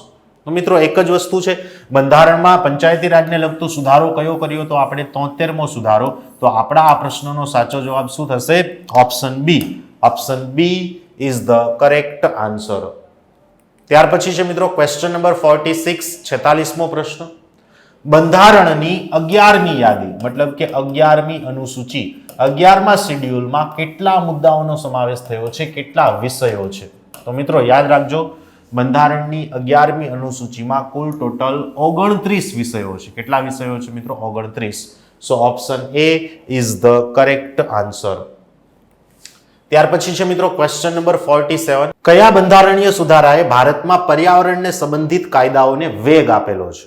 જોજો મિત્રો, ખાસ ધ્યાન રાખજો. મેં તમને આગળ પણ કહ્યું હતું 42મો બંધારણીય સુધારો એટલે કે 42nd કોન્સ્ટિટ્યુશનલ અમેન્ડમેન્ટ. 42મા બંધારણીય સુધારામાં આપણે એક જોગવાઈ કરી છે. કઈ જોગવાઈ કરી છે? ડીપીએસપી રાજ્ય નીતિના માર્ગદર્શક સિદ્ધાંતોમાં અનુચ્છેદ 48A સામેલ કર્યો, જેમાં જોગવાઈ હતી કે પર્યાવરણનું જતન કરવાનો તેમજ દેશના જંગલો અને વન્યજીવોનું રક્ષા કરવાનો સરકાર જે છે પ્રયત્ન કરશે. અને આ જોગવાઈ આપણે 42મા બંધારણીય સુધારા દ્વારા સામેલ કરી હતી. આ જોગવાઈ સામેલ કરવાથી સરકાર આ બાબતે વધુ સતર્ક બની ગઈ. એટલે 42મો બંધારણીય સુધારો છે, ત્યારબાદ પર્યાવરણને લગતા કાયદાઓ છે વધુ ને વધુ આવવા લાગ્યા, એટલે કે એનું પ્રમાણ વધી ગયું. તો આપણા આ પ્રશ્નનો સાચો જવાબ શું થશે મિત્રો? Option C. Option she is the correct answer. ત્યાર પછી છે મિત્રો ક્વેશ્ચન નંબર 48, 48મો પ્રશ્ન. ભારતીય બંધારણમાં સુધારાની પ્રક્રિયા બાબતે નીચેના પૈકી કયું વિધાન અથવા તો કયા વિધાનો સાચા છે એટલે કે કરેક્ટ છે? તો મિત્રો આપણે અહીંયા કરેક્ટ સ્ટેટમેન્ટ ફાઇન્ડ આઉટ કરવાના છે. પહેલું વિધાન, બંધારણમાં સુધારાની પ્રક્રિયાનો પ્રારંભ સંસદ અથવા તો રાજ્યના વિધાન મંડળમાં જ કરી શકાશે. જોજો, અહીંયાથી જ આ વિધાન ખોટું પડી જશે, કારણ કે બંધારણમાં સુધારો કરવાની પ્રક્રિયાનો પ્રારંભ માત્ર સંસદથી કરી શકાય, રાજ્યના વિધાન મંડળથી કરી શકાય નહીં. બીજું, સુધારણા વિધેયક એ માત્ર મંત્રીઓ દ્વારા જ દાખલ કરી શકાય. આ પણ ખોટું છે મિત્રો, કારણ કે સુધારણા વિધેયક જે છે સંસદના કોઈ પણ સદસ્ય દ્વારા દાખલ કરી શકાય છે.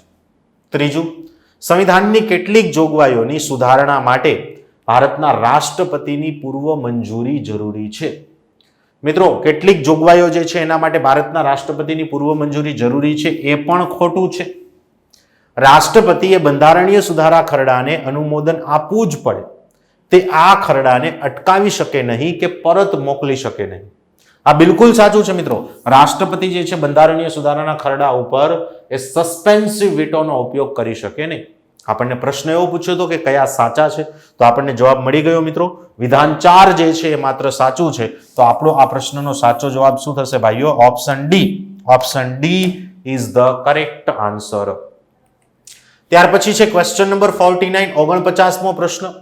ભારતના બંધારણની 8મી અનુસૂચિમાં બંધારણ દ્વારા માન્ય 22 ભાષાઓ કે જેને 92મો બંધારણીય સુધારો 2003 અંતર્ગત સામેલ કરવામાં આવી હતી, એમાં નીચેના પૈકી કઈ ભાષાઓ સામેલ કરવામાં આવી છે? મિત્રો, છેલ્લે આપણે 92મા બંધારણીય સુધારા દ્વારા ભારતના સંવિધાનની 8મી અનુસૂચિમાં અલગ અલગ 4 ભાષાઓ સામેલ કરી. એ પહેલા 18 ભાષાઓ હતી, 4 ભાષા સામેલ કરી એટલે કુલ ટોટલ કેટલી ભાષાઓ બની ગઈ મિત્રો? 22 ભાષાઓ. તો પ્રશ્ન એવો પૂછ્યો છે કે આ 4 ભાષાઓ કઈ કઈ છે? મણિપુરી, નેપાળી, ડોગરી, બોડો. મણિપુરી અને નેપાળી નહીં આવે એટલે ઓપ્શન એ ખોટો છે. કોંકણી, મણિપુરી, ફરી પાછું મણિપુરી આવ્યું એટલે એ પણ ખોટો છે. ડોગરી, મૈથિલી, બોડો અને સંથાલી આ બિલકુલ સાચું છે મિત્રો. આ 4 ભાષાઓને આપણે 92મા બંધારણીય સુધારા દ્વારા 8મી અનુસૂચિમાં સામેલ કરી. એટલે પહેલા મૂળ 18 હતી, એમાં નવી 4 સામેલ કરી એટલે ટોટલ કેટલી થઈ ગઈ મિત્રો? 22 ભાષા. તો આપણા આ પ્રશ્નનો સાચો જવાબ શું થશે ભાઈઓ? Option C. Option she is the correct answer. ત્યાર પછી છે મિત્રો ક્વેશ્ચન નંબર 50, 50મો પ્રશ્ન. ભારતના બંધારણના કયા સુધારાને પુનઃ સ્થાપન સુધારો એટલે કે બંધારણનું શકલ બદલી નાખનારો જે છે સુધારો કહેવામાં આવે છે? મિત્રો, આની પણ મેં તમારી સાથે ઘણી બધી વખત ચર્ચા કરી છે કે જે 42મો બંધારણીય સુધારો છે એ 42મા બંધારણીય સુધારાને આપણે ભારતનું નાનું સંવિધાન એટલે કે મિની કોન્સ્ટિટ્યુશન ઓફ ઇન્ડિયા તરીકે ઓળખીએ છીએ. તો અહીંયા આપણા આ પ્રશ્નનો 50મા પ્રશ્નનો સાચો જવાબ શું થશે ભાઈઓ? Option A. Option A is the correct answer. ત્યાર પછી જોઈએ મિત્રો ક્વેશ્ચન નંબર 51, 51મો પ્રશ્ન. ખાલી જગ્યાને મૂળભૂત હક ખાલી જગ્યાના બંધારણીય સુધારાથી રદ કરવામાં આવ્યો છે. મતલબ કે મિત્રો પ્રશ્ન એવો પૂછ્યો છે કે કયા અધિકારને આપણે મૂળભૂત અધિકાર તરીકે રદ કર્યો છે અને એ પણ કયા બંધારણીય સુધારા દ્વારા? તો મિત્રો યાદ રાખજો, આપણે આગળ પણ ઘણી બધી વખત ચર્ચા કરી છે કે આપણે જે મિલકતનો અધિકાર હતો એ મિલકતનો અધિકાર દૂર કર્યો છે અને 44મા બંધારણીય સુધારા દ્વારા એને દૂર કરેલો છે. તો આપણા 51મા પ્રશ્નનો સાચો જવાબ શું થશે ભાઈઓ? Option C. Option she is the correct answer. ત્યાર પછી છે મિત્રો ક્વેશ્ચન નંબર 52, 52મો પ્રશ્ન. મૂળભૂત હકોની બાબતમાં નીચેના વિધાનો પૈકી કયા વિધાનો સાચા છે? જો મિત્રો અહીંયા આપણે પ્રશ્નનું મૂળ પકડવાનું છે, આપણે કરેક્ટ સ્ટેટમેન્ટ ફાઇન્ડ આઉટ કરવાના છે, સાચા વિધાનો જે છે શોધવાના છે.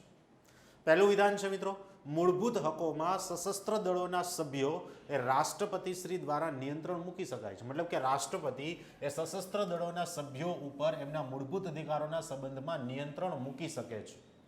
મિત્રો આના સંબંધમાં આર્ટિકલ આપ્યો છે, આર્ટિકલ 33 અનુચ્છેદ 33 એવું કહે છે કે અમુક મૂળભૂત અધિકારોની બાબતમાં સશસ્ત્ર દળોના સભ્યો ઉપર નિયંત્રણ મૂકી શકાય છે. એટલે કે બધા જ મૂળભૂત અધિકારો સશસ્ત્ર દળોના સભ્યોને સંપૂર્ણ રીતે પ્રાપ્ત થશે નહીં એવું કહે છે આર્ટિકલ 33. પણ મિત્રો અહીંયા નિયંત્રણ રાષ્ટ્રપતિ નહીં મૂકી શકે, માત્ર કોણ મૂકી શકશે? સંસદ જ મૂકી શકશે. બીજું, મૂળભૂત હકોમાં સુધારા કરી શકાતા નથી. આ પણ ખોટું છે મિત્રો, કારણ કે સુધારા કરી શકાય છે. ત્રીજું, રાષ્ટ્રપતિ કટોકટીની ઘોષણા કરે ત્યારે મૂળભૂત હકોને નિયંત્રિત કરતો હુકમ કરવામાં આવે છે. આ પણ સાચું છે, રાષ્ટ્રપતિ કટોકટીના સમયગાળા દરમિયાન મૂળભૂત હકોને નિયંત્રિત કરતો હુકમ કરી શકે છે. ચોથું, ટેલિકોમ્યુનિકેશન પદ્ધતિઓમાં કામે રાખેલી વ્યક્તિઓની બાબતમાં સંસદ મૂળભૂત અધિકારોને નિયંત્રિત કરી શકે છે તેમજ ઘટાડી શકે છે. આ પણ સાચું છે. જો મિત્રો અહીંયા પણ એ જ વસ્તુ કહી છે કે સંસદ કરી શકે છે, જ્યારે ઉપર શું કહ્યું હતું આપણને? રાષ્ટ્રપતિ ન કરી શકે. આ નિયંત્રણ કોના દ્વારા મૂકી શકાય છે? સંસદ દ્વારા મૂકી શકાય છે. તો અહીંયા વિધાન 3 અને 4 સાચું છે, પહેલું અને બીજું ખોટું છે. આપણને સાચા વિધાનો પૂછ્યા છે મિત્રો, તો આપણા પ્રશ્નનો સાચો જવાબ શું આવશે ભાઈઓ? Option B. Option B is the correct answer. ચલો ત્યાર પછી આગળ વધીએ. ક્વેશ્ચન નંબર 53, મફત કાનૂની સહાયતા એટલે કે ફ્રી લીગલ એડ્સ. આ ફ્રી લીગલ એડ્સ મફત કાનૂની સહાયતાનો ઉલ્લેખ એ બંધારણમાં ક્યાં કરવામાં આવેલો છે? મિત્રો ભારતના સંવિધાનમાં આર્ટિકલ નંબર 39 કેપિટલ એ, જોજો કારણ કે 39માં સ્મોલ ABCD એવા પણ પેટા વિભાગ છે. તો આર્ટિકલ 39 કેપિટલ એ કે જે આપણે 42મા બંધારણીય સુધારા દ્વારા સંવિધાનમાં સામેલ કર્યો હતો, એમાં ફ્રી લીગલ એડ્સ એટલે કે મફત કાનૂની સહાયતાનો ઉલ્લેખ છે. તો આપણા આ પ્રશ્નનો સાચો જવાબ શું આવશે? રાજ્ય નીતિના માર્ગદર્શક સિદ્ધાંતો એટલે કે option she is the correct answer. જો અહીંયા આપ્યું છે કે મફત કાનૂની સહાયતા કયા કયા વ્યક્તિઓને પ્રાપ્ત થશે? હાલમાં એવા વ્યક્તિઓને મફત કાનૂની સહાયતા મળી રહી છે કે જેની આવક મર્યાદા 1 લાખ રૂપિયાની છે, એટલે કે વાર્ષિક ધોરણે જે વ્યક્તિ 1 લાખ કરતાં ઓછું કમાય છે એને મફત કાનૂની સહાયતા મળી શકે છે, જે 42માં બંધારણીય સુધારાથી આપણે સામેલ કર્યો છે. તો એ વસ્તુ આપણે જે છે ખાસ ધ્યાનમાં રાખીશું. ક્વેશ્ચન નંબર 54, એક જ ગુના માટે એકથી વધારે વાર કામ ચલાવવા સામે રક્ષણ આપતો મૂળભૂત અધિકાર કયો છે? જો મિત્રો, અહીંયા એક જ ગુના માટે એકથી વધારે વખત કામ ચલાવવું મતલબ કે અહીંયા કેસ ચલાવવાની વાત કરી છે. શેની વાત કરી છે મિત્રો? કેસ. મિત્રો, મૂળભૂત અધિકારો ફંડામેન્ટલ રાઇટ્સમાં આપણે સ્વતંત્રતાના અધિકારના અંતર્ગત ભણી ગયા છે કે એક જ ગુના માટે એક કરતાં વધુ વખત ટ્રાયલ કરી શકાય નહીં, એક જ ગુના માટે એક કરતાં વધુ સજા આપી શકાય નહીં. તો આ જે છે અનુચ્છેદ 20માં જોગવાઈ આપવામાં આવી છે, તો એ કયા અધિકારના અંતર્ગત આવશે મિત્રો? સ્વતંત્રતાનો અધિકાર. કારણ કે અનુચ્છેદ 19 થી અનુચ્છેદ 22 આ 4 આર્ટિકલો જે છે સ્વતંત્રતાના અધિકારો અંતર્ગત આવે છે. તો પ્રશ્ન નંબર 54માં આપણો સાચો જવાબ શું થશે ભાઈઓ? Option A. Option A is the correct answer. જો મિત્રો, અહીંયા એ જ વાત કરી છે અનુચ્છેદ 20માં કે જ્યાં સુધી કોઈ વ્યક્તિનો ગુનો સાબિત ન થાય ત્યાં સુધી એ વ્યક્તિ ગુનેગાર ગણાશે નહીં. પહેલી જોગવાઈ. જ્યાં સુધી કોઈનો ગુનો સાબિત નથી થતો ત્યાં સુધી એ માત્ર આરોપી છે, ગુનેગાર નથી. ગુનો સાબિત થાય પછી એ ગુનેગાર ગણાશે. કોઈ આરોપીને પોતાના વિરુદ્ધ સાક્ષી બનવા માટે ફોર્સ કરી શકાય નહીં. એટલે જો તમે ઘણી બધી વખત મૂવીમાં આવું ચિત્ર જોયેલું છે, આવું દ્રશ્ય જોયેલું છે કે કોઈ વ્યક્તિને ગુનો સ્વીકારવા માટે જે છે જેલમાં યાતના આપવામાં આવતી હોય, પીડા કરવામાં આવતી હોય, એમની ઉપર દબાણ કરવામાં આવતું હોય, તો આ રીતે કોઈની પાસે બળજબરીપૂર્વક પોતાનો જે છે ગુનો સ્વીકારવા માટે કહી શકાય નહીં. કોઈ વ્યક્તિએ જ્યારે ગુનો કર્યો છે ત્યારે જે સજાની જોગવાઈ છે એના કરતાં વધુ સજા પણ એમને નહીં કરી શકાય. ધારો કે હાલમાં કોઈ વ્યક્તિએ ગુનો કર્યો છે, હવે હાલમાં ચોરી માટેની સજા 5 વર્ષની કેદ છે, ધારો કે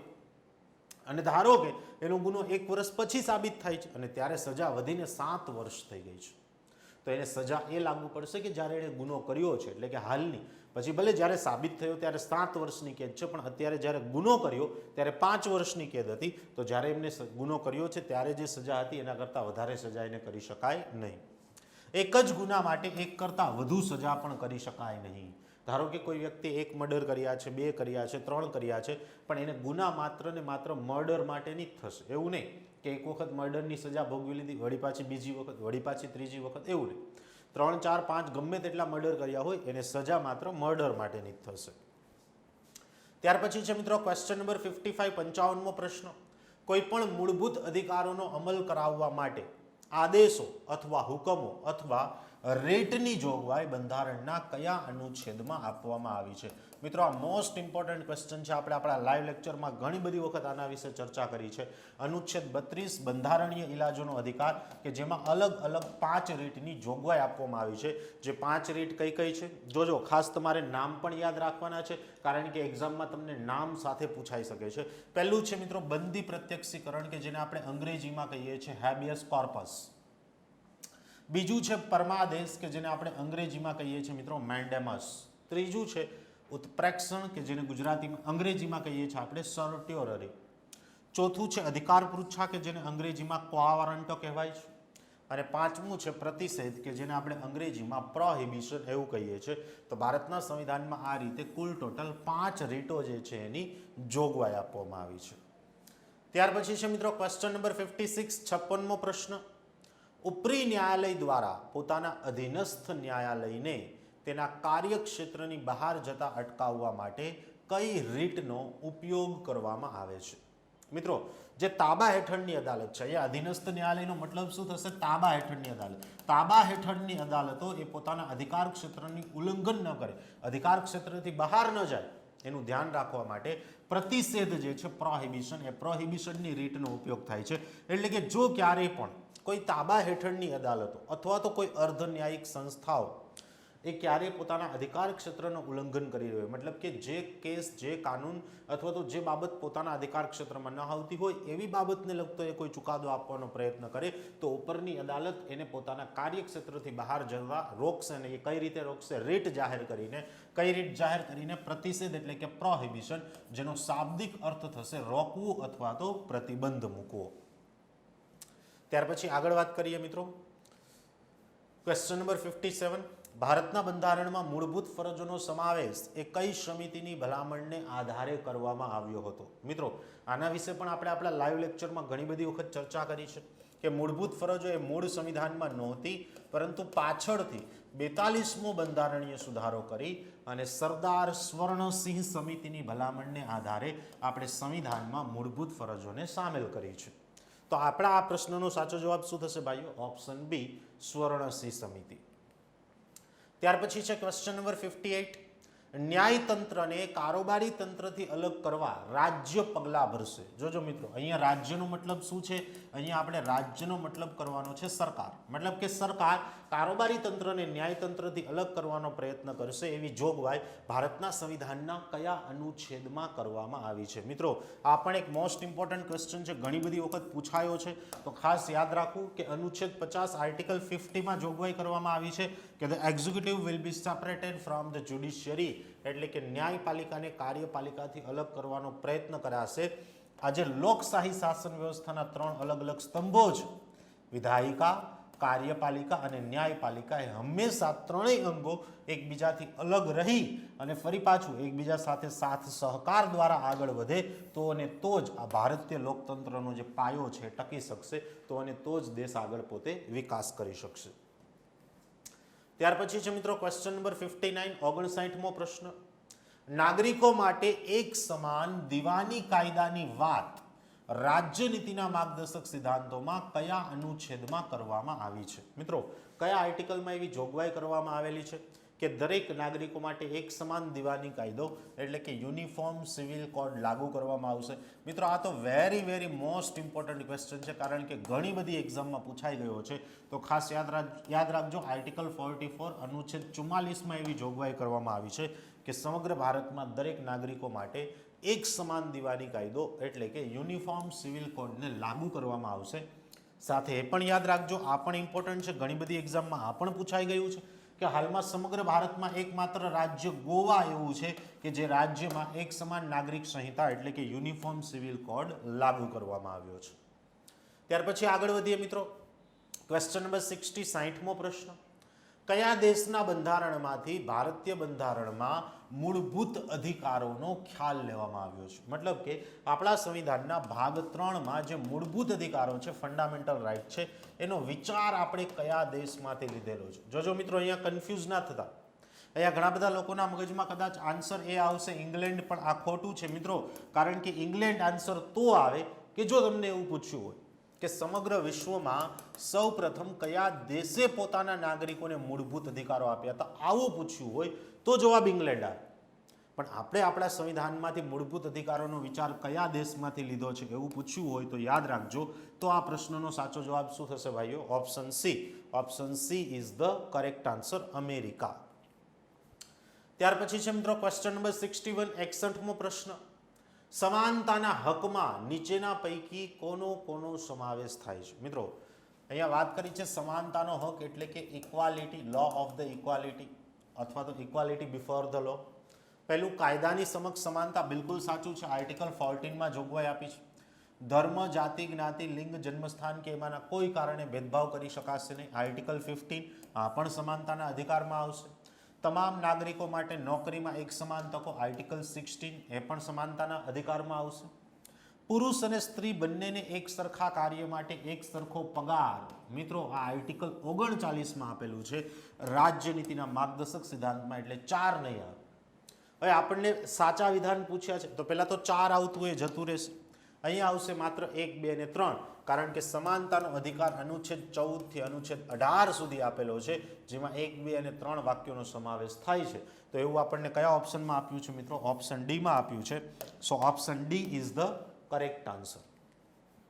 ત્યાર પછી છે ક્વેશ્ચન નંબર 62, 62મો પ્રશ્ન. અસ્પૃશ્યતા નાબૂદીના સંબંધમાં સંવિધાનમાં કઈ જોગવાઈ નથી? મિત્રો અસ્પૃશ્યતા એટલે એને આપણે અંગ્રેજીમાં કહીશું અનટચેબિલિટી, કે જેની જોગવાઈ આર્ટિકલ 17 અનુચ્છેદ 17માં આપેલી છે. હવે જોજો, પ્રશ્નનું મૂળ પકડજો કે અહીંયા આપણે કઈ જોગવાઈ નથી એ શોધવાની છે, બરાબર. પહેલું, અસ્પૃશ્યતાના આચરણની જે છે સંવિધાન મનાઈ કરે છે. યસ, ડેફિનેટલી આ જોગવાઈ સંવિધાનમાં આપેલી છે. અસ્પૃશ્યતામાંથી ઉદ્ભવતી કોઈ નિર્યોગ્યતા લાગુ પાડવી એ શિક્ષાપાત્ર ગુનો ગણવામાં આવેલો છે. મિત્રો, આ જોગવાઈ સંવિધાનમાં આપેલી નથી, કારણ કે આ જોગવાઈ જે છે સંસદે અલગથી કરેલી છે. વિધાન 2ના સંબંધમાં શિક્ષાની ચોક્કસ જોગવાઈ કરવામાં આવેલી છે. આ પણ સંવિધાનમાં નથી આપ્યું, કારણ કે આ સંસદે બનાવેલા કાનૂનમાં આપ્યું છે. અસ્પૃશ્યતાને જઘન્ય ગુનો ગણવામાં આવ્યો છે. આ પણ સંવિધાનમાં નથી આપેલું, કારણ કે આ બાબત જે છે સંસદે બનાવેલા કાનૂનમાં આપેલી છે. તો 2, 3 અને 4 એ સંવિધાનમાં આપેલું નથી. આની જોગવાઈ સંવિધાનમાં નથી. તો આપણા આ પ્રશ્નનો સાચો જવાબ શું થશે ભાઈઓ? Option C. Option she is the correct answer. જો અહીંયા વાત કરી છે, આર્ટિકલ 17 માત્ર એટલી જ જોગવાઈ કરે છે મિત્રો કે અસ્પૃશ્યતા એટલે કે અનટચેબિલિટી જે છે એને સંપૂર્ણતઃ અંત કરવામાં આવશે. પણ હા, સંસદ ઈચ્છે તો આ અનટચેબિલિટી અસ્પૃશ્યતાને નાબૂદ કરવા માટે કાનૂન બનાવી શકે છે, અને સંસદે એના અંતર્ગત ઓલરેડી નાગરિક અધિકાર સુરક્ષા અધિનિયમ નામે કાનૂન પસાર કર્યો છે. એટલે જે આપણને આગળના પ્રશ્નમાં જે આ બાકીના વાક્ય 2, 3 અને 4ની જે જોગવાઈ આપી હતી ને, આજે 2, 3 અને 4ની જોગવાઈ ઓલરેડી જે છે કાનૂનમાં આપેલી છે, સંવિધાનમાં આપેલી નથી. એટલા માટે જે છે આપણા પ્રશ્નનો સાચો જવાબ થશે. ત્યાર પછી જોઈએ મિત્રો ક્વેશ્ચન નંબર 63, 63મો પ્રશ્ન. યાદી ક ને યાદી ખ સાથે જોડો. મતલબ કે આપણે અહીંયા જોડકા જોડવાની વાત કરવામાં આવી છે. મિત્રો, એક બાજુ આપણને આર્ટિકલની જોગવાઈ આપેલી છે, ને બીજી બાજુ એ આર્ટિકલ કયા બંધારણીય સુધારા દ્વારા સંવિધાનમાં સામેલ કરેલો છે એની વાત કરી છે. મિત્રો, અહીંયા એક નાનકડો ફેરફાર છે. અહીંયા આવશે 86મો બંધારણીય સુધારો. જોઈએ પહેલું, 14 વર્ષ સુધીના બાળકોની સંભાળ રાખવી અને એની શિક્ષણની જોગવાઈ કરવી. મિત્રો, આ મોસ્ટ ઇમ્પોર્ટન્ટ આર્ટિકલ હતો. 86મા બંધારણીય સુધારા દ્વારા આપણે સામેલ કર્યો છે right to education act RTE. બીજું, ઉદ્યોગોના વહીવટમાં કામદારોની ભાગીદારી 42મો બંધારણીય સુધારો. લોક કલ્યાણની વૃદ્ધિ માટે રાજ્ય શક્ય તેટલી અસરકારક સામાજિક વ્યવસ્થા સર્જી અને તેનું રક્ષણ કરવાનો પ્રયત્ન કરશે. મિત્રો, આ જોગવાઈ આપણે જે છે એ 44મા બંધારણીય સુધારા દ્વારા સામેલ કરી છે. રાષ્ટ્રીય મહત્વના સ્મારકો અને સ્થળો અને વસ્તુઓનું રક્ષણ કરવાની રાજ્યની ફરજ રહેશે, જે 7મા બંધારણીય સુધારા દ્વારા સામેલ કરી. ચલો, હવે કયા ઓપ્શનમાં આપ્યું છે આવું? પહેલામાં બીજું. મિત્રો, પહેલામાં બીજું એવા માત્ર 2 ઓપ્શન છે, A અને C. એટલે પહેલા તો ઓપ્શન B અને ઓપ્શન D જતા રહેશે. ત્યાર પછી છે મિત્રો બીજામાં ચોથું. તો જો બીજામાં ચોથું એવો એક જ ઓપ્શન છે, એટલે ઓપ્શન A પણ જતો રહ્યો. અહીંયાથી જ આપણને આપણા પ્રશ્નનો જવાબ મળી ગયો મિત્રો, option C. Option C is the right answer. ત્યાર પછી છે મિત્રો ક્વેશ્ચન નંબર 64. સંવિધાનમાં નાગરિક માટે કેટલી મૂળભૂત ફરજોની જોગવાઈ દર્શાવી છે? મિત્રો, મૂળભૂત ફરજો ભાગ 4 મૂળ સંવિધાનમાં નહોતો, જેને 42મા બંધારણીય સુધારા દ્વારા આપણે સંવિધાનમાં સામેલ કર્યો. યાદ રાખજો, એમાં હાલની તકે કુલ ટોટલ 11 મૂળભૂત ફરજો આપવામાં આવી છે મિત્રો. કેટલી? 11. તો આપણા આ પ્રશ્નનો સાચો જવાબ શું થશે ભાઈઓ? Option C. Option she is the correct answer. ત્યાર પછી છે મિત્રો ક્વેશ્ચન નંબર 65. અહીંયા પણ આપણે જોડકા જોડવાના છે. એક બાજુએ આપણને આર્ટિકલની જોગવાઈ આપી છે અને બીજી બાજુએ આર્ટિકલ્સના નંબર આપેલા છે. પહેલું, જીવન અને શરીરની સ્વતંત્રતાનું રક્ષણ એટલે કે જીવન જીવવાનો અધિકાર. મિત્રો, મોસ્ટ ઇમ્પોર્ટન્ટ આર્ટિકલ છે જીવન જીવવાનો અધિકાર, અનુચ્છેદ 21. કાયદાની સમક્ષ સમાનતા, એ પણ ઇમ્પોર્ટન્ટ આર્ટિકલ છે, અનુચ્છેદ 14. ખિતાબોની નાબૂદી, જેની જોગવાઈ અનુચ્છેદ 18માં આપેલી છે. જાહેર નોકરીની બાબતમાં એક સમાન તકો, જેની જોગવાઈ અનુચ્છેદ 16માં આપી છે. તો જોઈએ આ પ્રમાણે કયા જોડકા છે. પહેલામાં આવશે મિત્રો ત્રીજું. તો પહેલામાં ત્રીજું હોય એવા 2 ઓપ્શન છે, તો જેમાં નથી એ ઓપ્શન જતા રહેશે. પછી બીજામાં પહેલું. હવે જો પહેલામાં ત્રીજું, બીજામાં પહેલું એવો એક જ ઓપ્શન છે, તો આ ઓપ્શન પણ જતો રહેશે. અહીંયાથી જ આપણને જવાબ મળી ગયો મિત્રો, option B. Option B is the correct answer. ત્યાર પછી છે મિત્રો ક્વેશ્ચન નંબર 66, 66મો પ્રશ્ન. લઘુમતીઓને બંધારણનો અનુચ્છેદ 30 શૈક્ષણિક સંસ્થાઓ સ્થાપવાનો અને તેનો વહીવટ કરવાનો અધિકાર આપે છે. બિલકુલ સાચું છે મિત્રો, પણ કયા આધારે? જોજો, આ પ્રશ્ન ઘણીવાર એક્ઝામમાં પૂછાયો છે કે કયા આધારે લઘુમતી સમુદાયો જે છે એમને પોતાની ઈચ્છા મુજબની શિક્ષણ સંસ્થાઓની સ્થાપના કરવાનો અધિકાર છે.